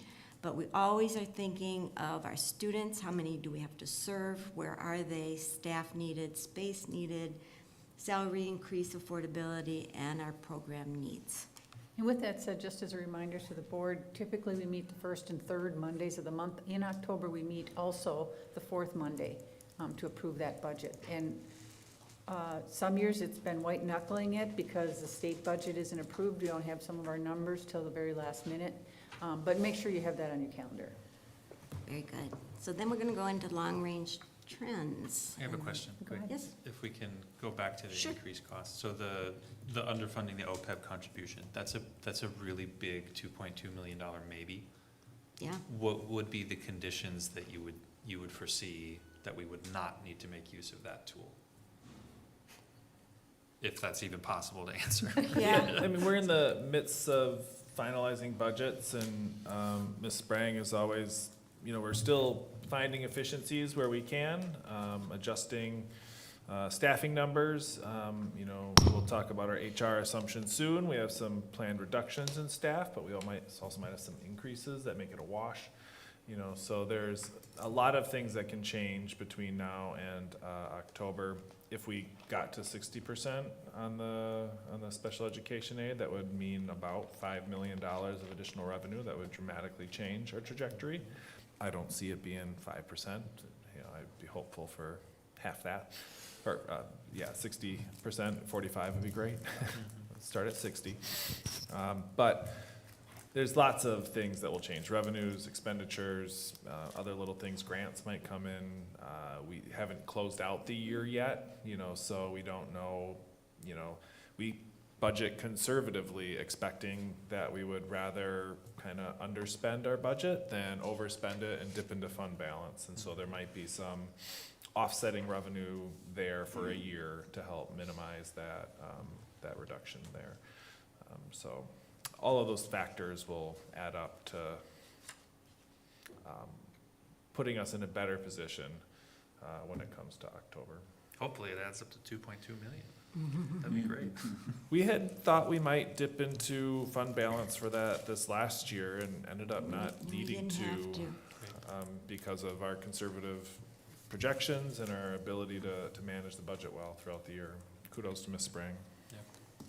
So did you want to go into the long-range trends? Absolutely. So the other document that's linked on that agenda item is our financial projections. And these are all based on assumptions, right? So we don't know the future, but we can put in some reasonable assumptions that help us kind of give some rough estimates of what the future will hold. There's lots of different ways to do this, and you can spend tens of thousands of dollars with private companies to do this in collaboration with Ms. Sprang and our financial advisor from PMA. We've come up with kind of a short cheat sheet for us that has worked pretty well over the last 5 years in creating some simple projections that have been pretty accurate. There's only a few big drivers, as you saw in our budget. It's personnel costs, it's benefit costs. Our revenues are pretty simple. Is the state going to give us more money on revenue limit or per pupil categorical aid? And the other big drivers are enrollment. And so on the revenue side, as we look out over the next 5 years, we estimate an increase in per pupil revenue by that $325 per student. And we don't anticipate anything else. It's a conservative projection, like that's the minimum that we would get. And we also anticipate declining enrollment based on the projections from MD Roffers that we did a few months ago, as well as our population study. And we anticipate 118 decrease in FTE for next year on our 3-year average.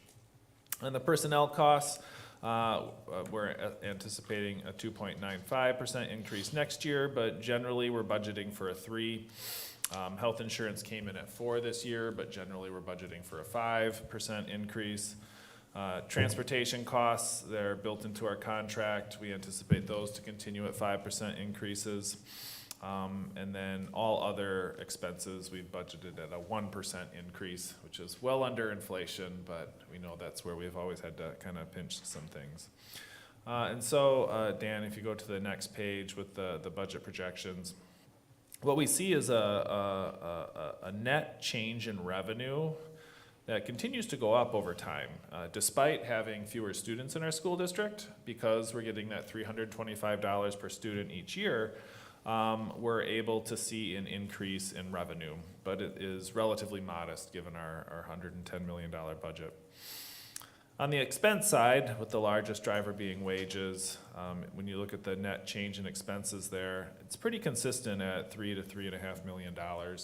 as a increased expense. And so when you factor in the net revenue change and the net expense change, it comes out as a negative number, unfortunately. Somewhere around $2.7 to $2 million budget deficit over the next 5 years consistently. Our short-term plan, if we can't kind of continue to work the budget or see additional revenues, is a reduced contribution to our OPEB. And we've built up a fund balance there. And so we're in a good position to be able to reduce that without impacting the benefits of our staff. But it means we lose that nest egg for flexibility in the future. So it's something we want to avoid if we can. Once our buildings are consolidated and we reduce our operations and our staff and our overhead expenses, we're anticipating a $2.5 million reduction in our expenses in 27-28. And so that reduction will allow us to balance our budget over the next 5 years. And we anticipate a positive impact on fund balance by the time we get to year 5.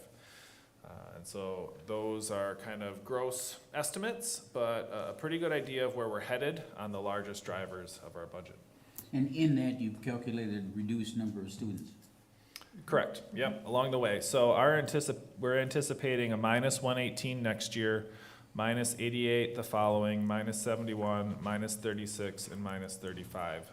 All the projections show a leveling off to a certain extent, but still a slight decline in enrollment over time. That's reassuring, given how dramatic it has been since 2020. Mm-hmm. It's important that board members know, because one of the questions that we get from the public is, but you've got a pretty good fund balance, and I think it's around 30 million.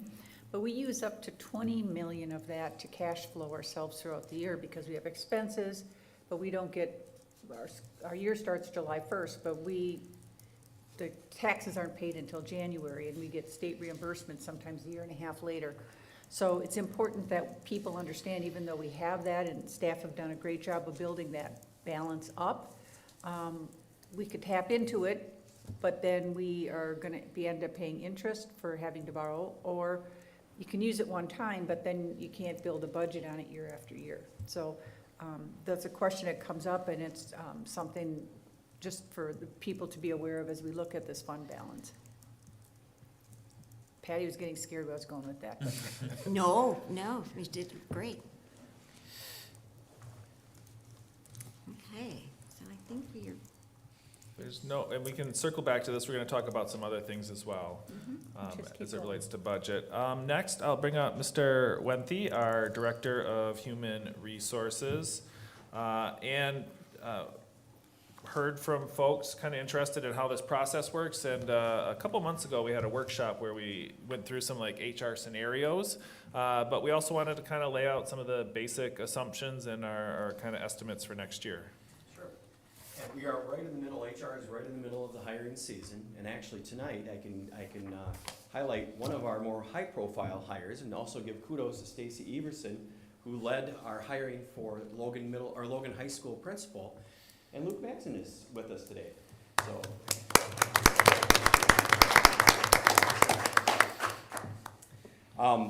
many of the same challenges that we proposed in the board activity a month ago were real life challenges this year. We faced as we were doing staffing, working with high school principals and with Stacy Everson, we determined class sections of the high school which impacted staffing. As an example of one of our challenges, we have this current year, we have family and consumer education as a growing program, and we have many of our teachers teaching overloads in family and consumer education. We saw an increase in number of sections for next year. We opted to increase staffing and get rid of the overloads for next year. We had a student teacher that we hired, brought her in, great hire we hope, and just this last week we had another FACE teacher resign. So now, pool is a little bit shallower this time of year than it was a month and a half ago. We're hoping to find another good candidate, but we may end up going back to overloads and possibly reducing a section. Those are the types of challenges we often face as we go through this procedure. At the elementary and middle school levels, enrollment really determines our sections, but we also look at smaller sections at some of our title schools. I'd say this year we're far ahead of where we've been in the past for this time of year compared to the last few years. But we still have some hard to fill vacancies. Speech and language pathologists, for example, are increasingly difficult to find. And part of that is increasingly there's third-party vendors who hire these candidates and then essentially contract them to us. We'd rather have those people work directly through us rather than through these third-party vendors, but it's an increased challenge we see every year. At the elementary level, we added a section at Southern Bluffs, but reduced at Hamilton, Northside, and Northwoods. We reduced 2 sections of middle school. 2 teachers at the middle school level and 2 teachers at Polytech. We are hoping to find some behavior specialists to help address some of the challenges that you often hear when you do linkages, working with our most challenging behaviors at the schools. We've hired 1 person already that came from Cholita. We are continuing to search and hoping to recruit from there. We're also looking at how we do teacher assistants. We may be looking at some potential ads there as well. Any questions? Yes. Maybe slightly tangential, but I think related overall.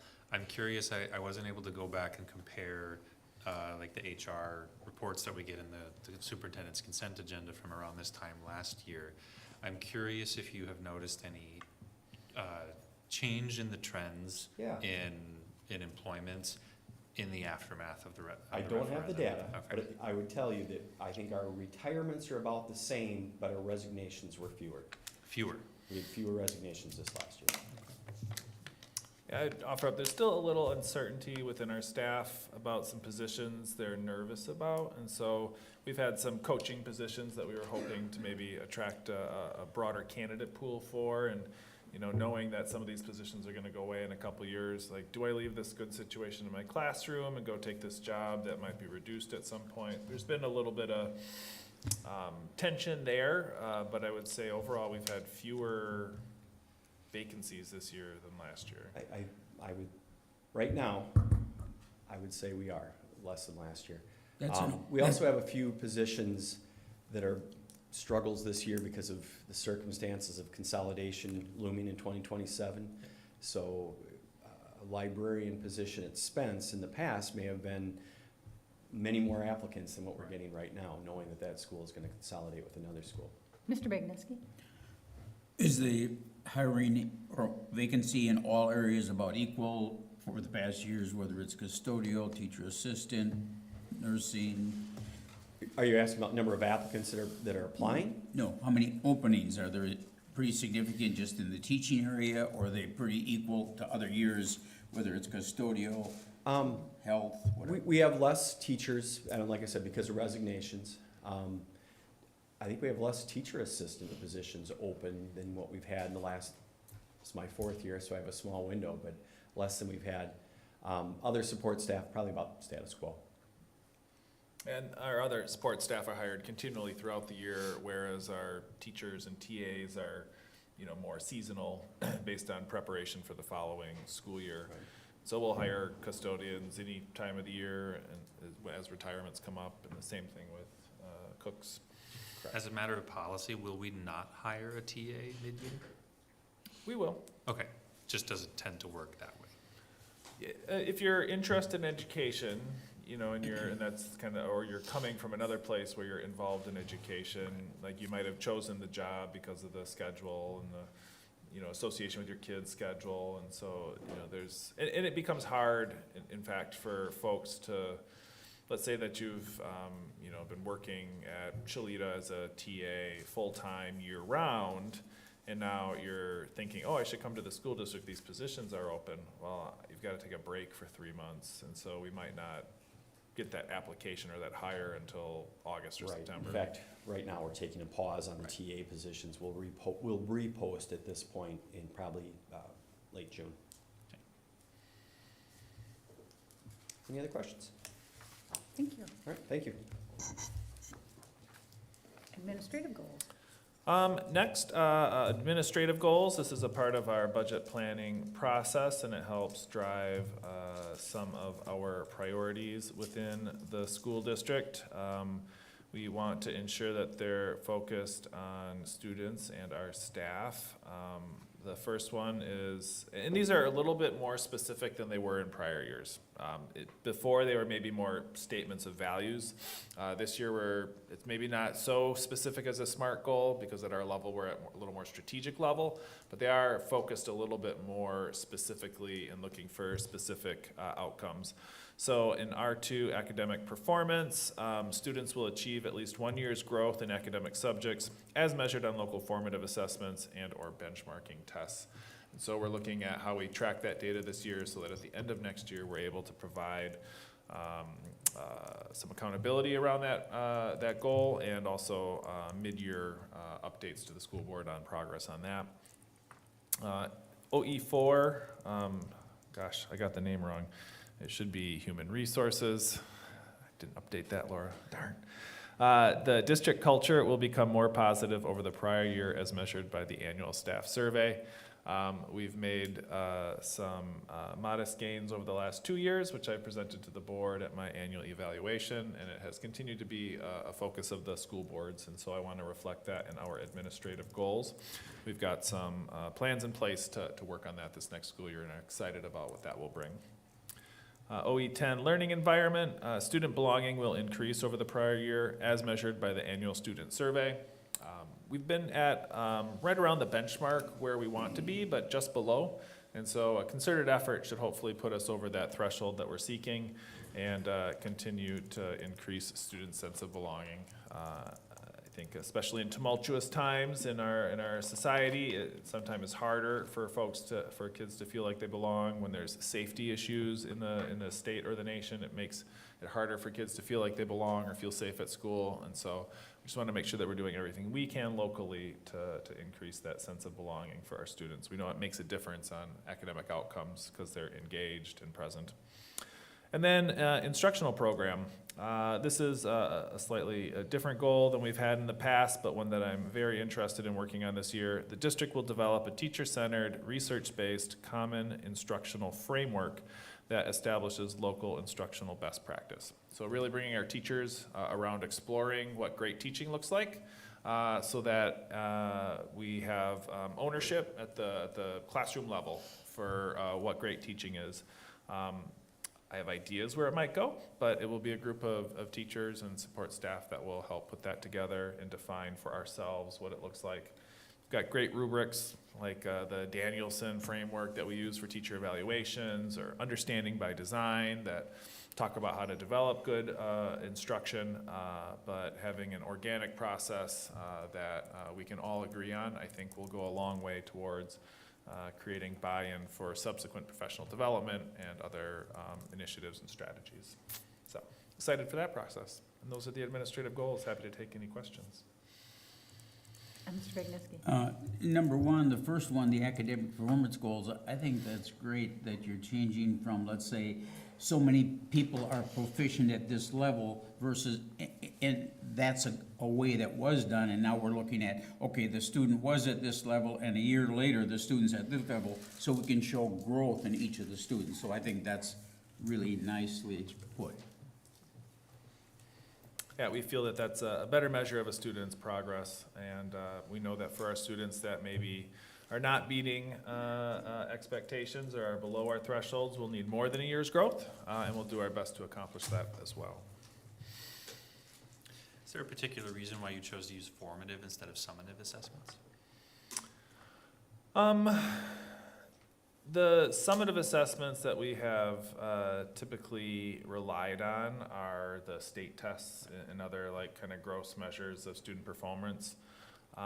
We're looking at, when you look at the research around like what works in classroom instruction, what works in school improvement, it's related to the things that are going on in the classroom that are directly related to instruction, and that is typically the formative assessment, assessment for growth that gives good feedback to students. I would put, unit summative assessments in the same category, generally speaking, but on a more broad level, trying to localize it And so looking at the essential standards that teachers are developing, where they say upfront to students, hey, at the beginning of this year, this is what we're gonna learn. And they're monitoring their progress throughout the year. And at the end, we should be able to see a difference in their understanding from the beginning of the year to the end of the year on the thing that they very actively worked towards, as opposed to a state test, which is based on this larger national standards or state standards that's a bit disconnected from the classroom experience. Everything's aligned, we're all kind of working towards the same thing, but the best way to measure progress and to achieve student achievement is at that local classroom level on formative assessments, not those broader state level summative assessments. Thank you. I completely agree, and I think having the local assessments be the focus of that, it's something that our teachers have control over, that they've had input into and they understand intimately, and it's less likely to change year over year, so that the benchmark doesn't shift, as has been the case with some of the state and national tests and things we've seen. I do throw in benchmark testing to immediately disregard everything I just said, but having multiple measures is important as well. You can't just look at no kid is one test, one experience, and so using our benchmarking tests that we use to measure reading and math will also be a helpful way to kind of gauge performance, and is often a more effective way to, in mass, gather 1 year's growth, as opposed to, at the local level, having every teacher like, all right, how did each of your kids get 1 year's growth? A little bit harder to figure out there. So. Have these goals been rolled out to teachers and staff? Are they aware of this is kind of the direction that you're going? I reviewed them with our cabinet level, not teachers and staff yet. They are all in the vein of things we've done historically, and when we look at, so like the OE4, the district culture becoming more positive, we're hearing from school staff through our surveys, there are things we need to work on. And so highlighting some of those elements. So it's using the feedback we're getting from staff to generate these things. The student achievement goals around testing, we've heard like these state tests don't represent our kids as well as what we're doing in the classroom. And so that's in response to what our classroom teachers are saying. And then the instructional program, that's in response as well, developing a teacher-centered instructional framework. I would say if you put 10 teachers in the room and you give them some time to talk, they'll all be able to quickly identify what great teaching looks like and the primary resources we use. Being able to say collectively, though, this is what we do. And being able to demonstrate, hey, here in La Crosse, we have the best instruction, and being able to back that up with a how do we know? Oh, because we do X, Y, and Z. We can prove it. These goals all seem staff and student centered. That's why I asked if it seems like you're listening to the response from both, what the teachers are saying about how our students are performing and what they need, but also that they want to have a say and they want, so kudos. That's why I asked. I was wondering if you had feedback yet, if you had delivered it out to the team. Not more broadly, it came because we listened, and the assumption may be wrong, but as we deliver this out, I suspect, I was like, yes, this is what we want. Jim, do you have a question? Well, my last one has to do with the instructional program. The district will develop a teacher-centered, research-based common instructional framework. Does that include standards-based grading? Grading will absolutely be a part of it. Good. Yep, it's everything from instructional design, unit plans, how we engage with students, assessments, how we develop assessments, how we review our teaching, how we do continuous improvement. It would be from start to finish. What does great instruction look like? How do we collaborate together? How do we talk to each other? How do we be professionals? That's where I expect it to go. It could be a little bit more narrow in scope. At the end of the day, it'll be this group of teachers, with administration there to help facilitate that develops what it looks like.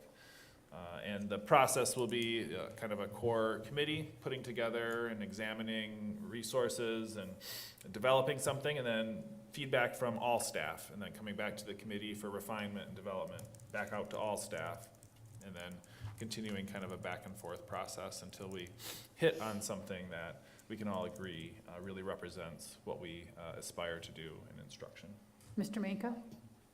Yes, I have a follow-up question. When you said about committees, is this going to be fed back by everyone, like every teacher is able to answer a survey to get that? Or is it gonna be mostly just a representative from each school?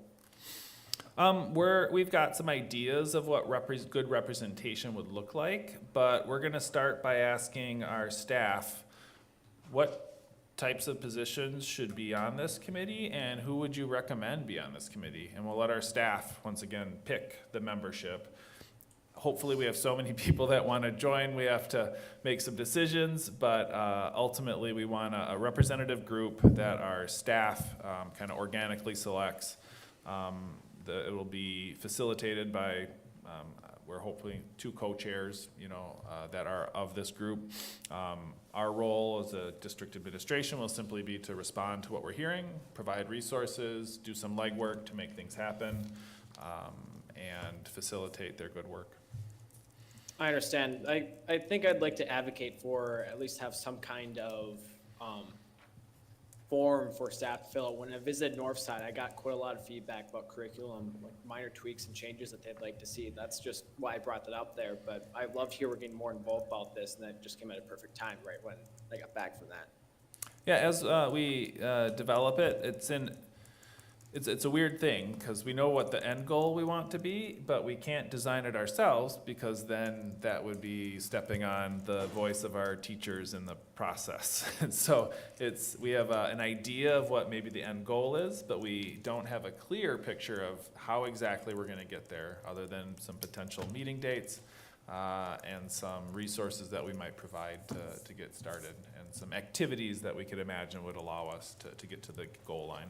But as we develop it further out, we will definitely be sharing with the board through admin updates. It's like, hey, here's where we're at, this is our progress, and I look forward to when we get to the end, hopefully, probably March-ish of next year, we'll have a really robust instructional framework that will guide all that we do. Gotcha, thank you.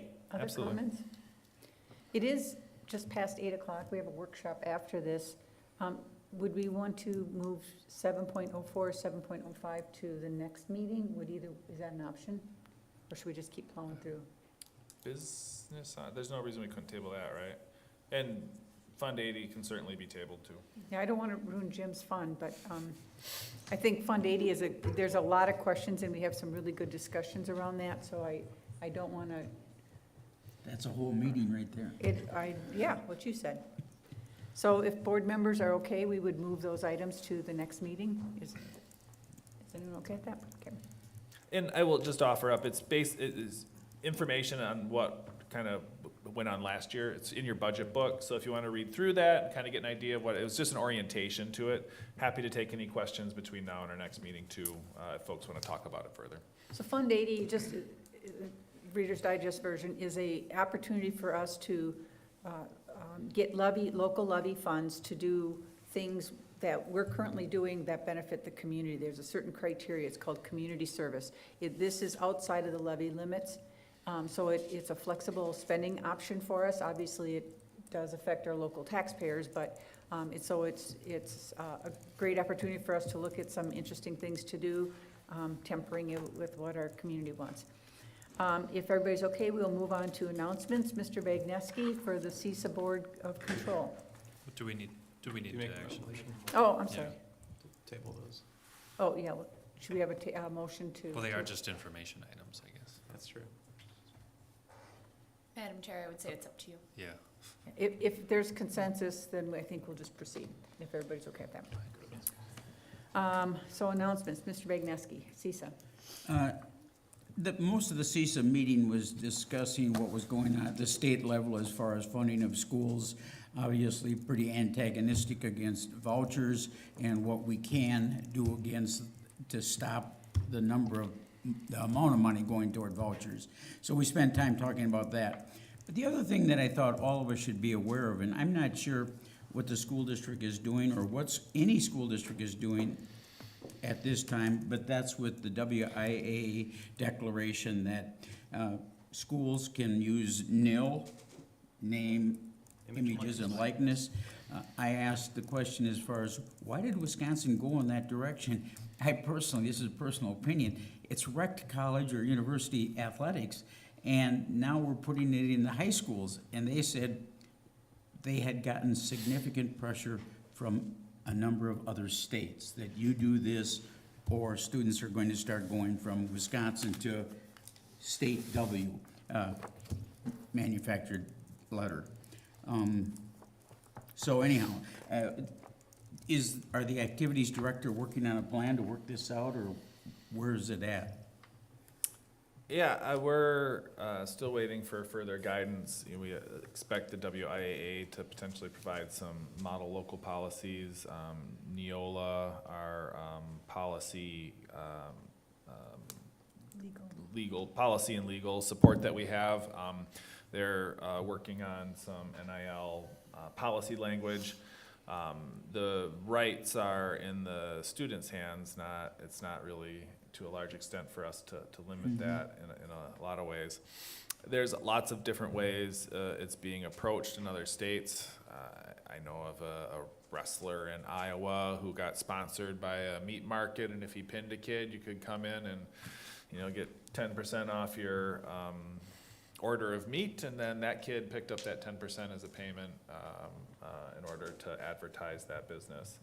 You know, it can be individual, it could be teams. You know, the athletic department could work with a car dealership, and the girls' basketball team could, you know, go to a car dealership and be on their commercials, and they'd get a kickback of $10,000, or based on a per car sale, if that was referenced. You know, there's lots of different ways people are imagining it could work.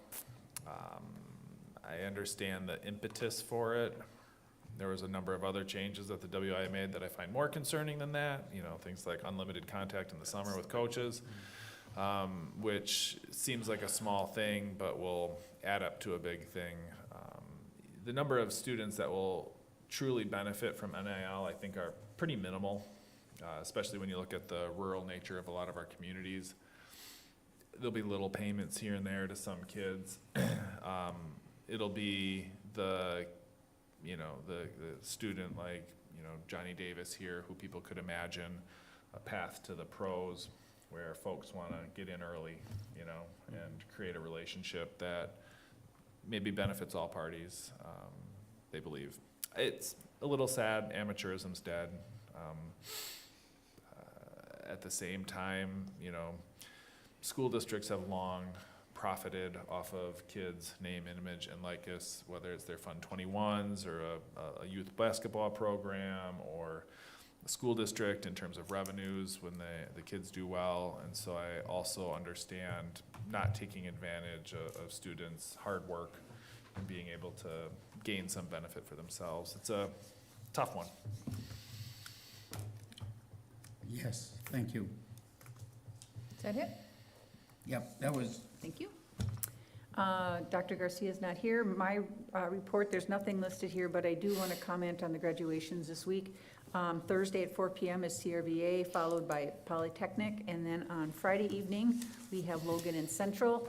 I've commented the arts recognition we did last week was one of my favorite things, but graduation is by far my favorite. It's not just the culmination of what we've done for those students, but it's perhaps one of the only times that we as a board see all of our students. We don't just see the high-performing students or the students in particular areas, but we see all the students across all types of performance in school, and the family's enthusiasm. Sometimes these kids are the first ones graduating high school in their family.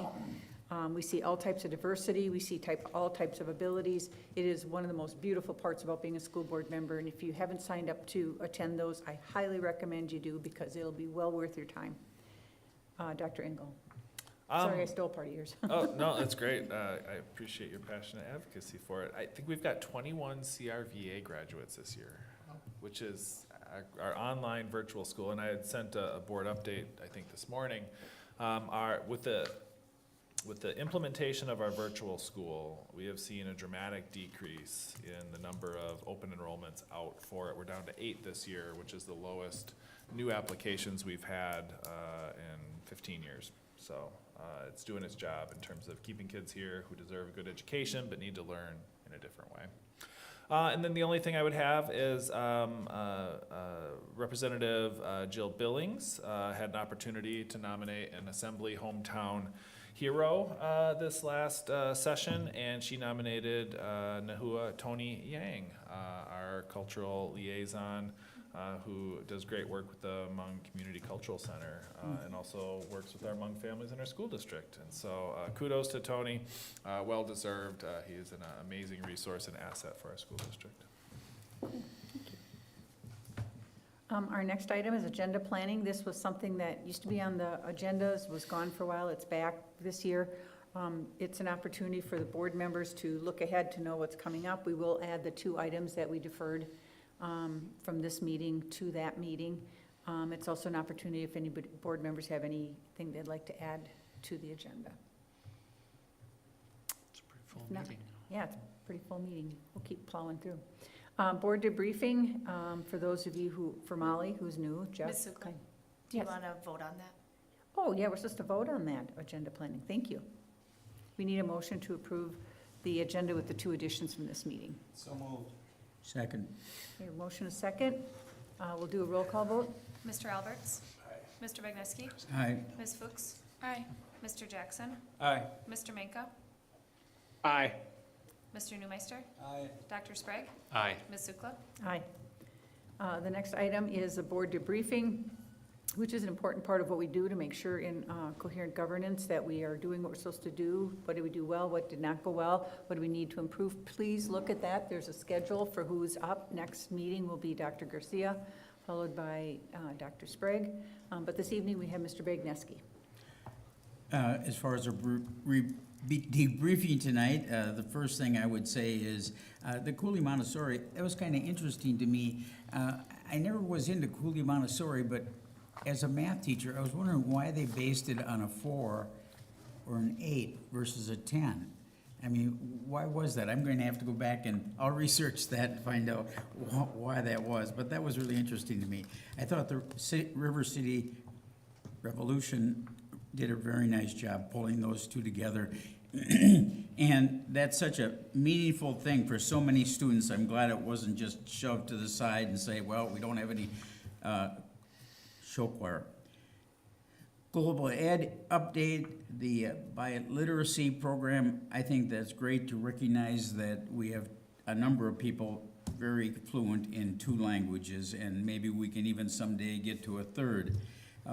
Buildings and grounds, I'm always fascinated by the number of things that Joe Lavina oversees. I mean, that's a big job. You look through all those things and you say, holy cats. And then thanks, Patty, for the budget, and I'm glad it's gonna be over 3 months. It'll give me time to digest half of it. And so I thought the meeting was really well. We had a lot of presentations and pretty good discussions, so good. Great discussion. Can I ask one question? Yes. Sorry, real quick. I know that I will be traveling for a conference on June 16th. If either Meredith or Tim wouldn't mind switching debriefing with me, that would be great. So, sure. Let's take a vote on that. One thing I want to add, the show choir thing, is that Northsiders and Southsiders can get along, Scott. It's like Footloose. It's the reboot. A town riven by geographical. Can I ask something? Of course. Or just to make a statement? I thought we used to say, does anybody else want to add anything at the end of this? Yes. But anyway, There's sandwiches waiting. I know that everybody's hungry and I can't stay for that. I'm sorry, I've got another meeting. But I think it's important to realize that I saw all of our retirements this year. And I think it's important to thank every one of those for the dedication they've given our children and our school district. And there, 2 big notes I noticed. 40 years, Mr. Doug Geschwin. That's pretty impressive. So thank you, Doug, for all the years of service.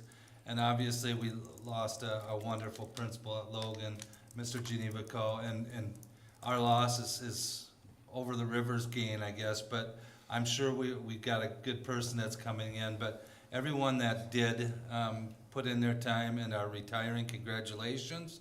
And I'm sure we'll miss you, and thank you for all you've done. Thank you. Thank you for Well coming. said. Yellow sheets that you didn't use in your pencils, if you want to pass them to the left and save Laura a little bit of time so she can get us ready for the next meeting, we stand adjourned.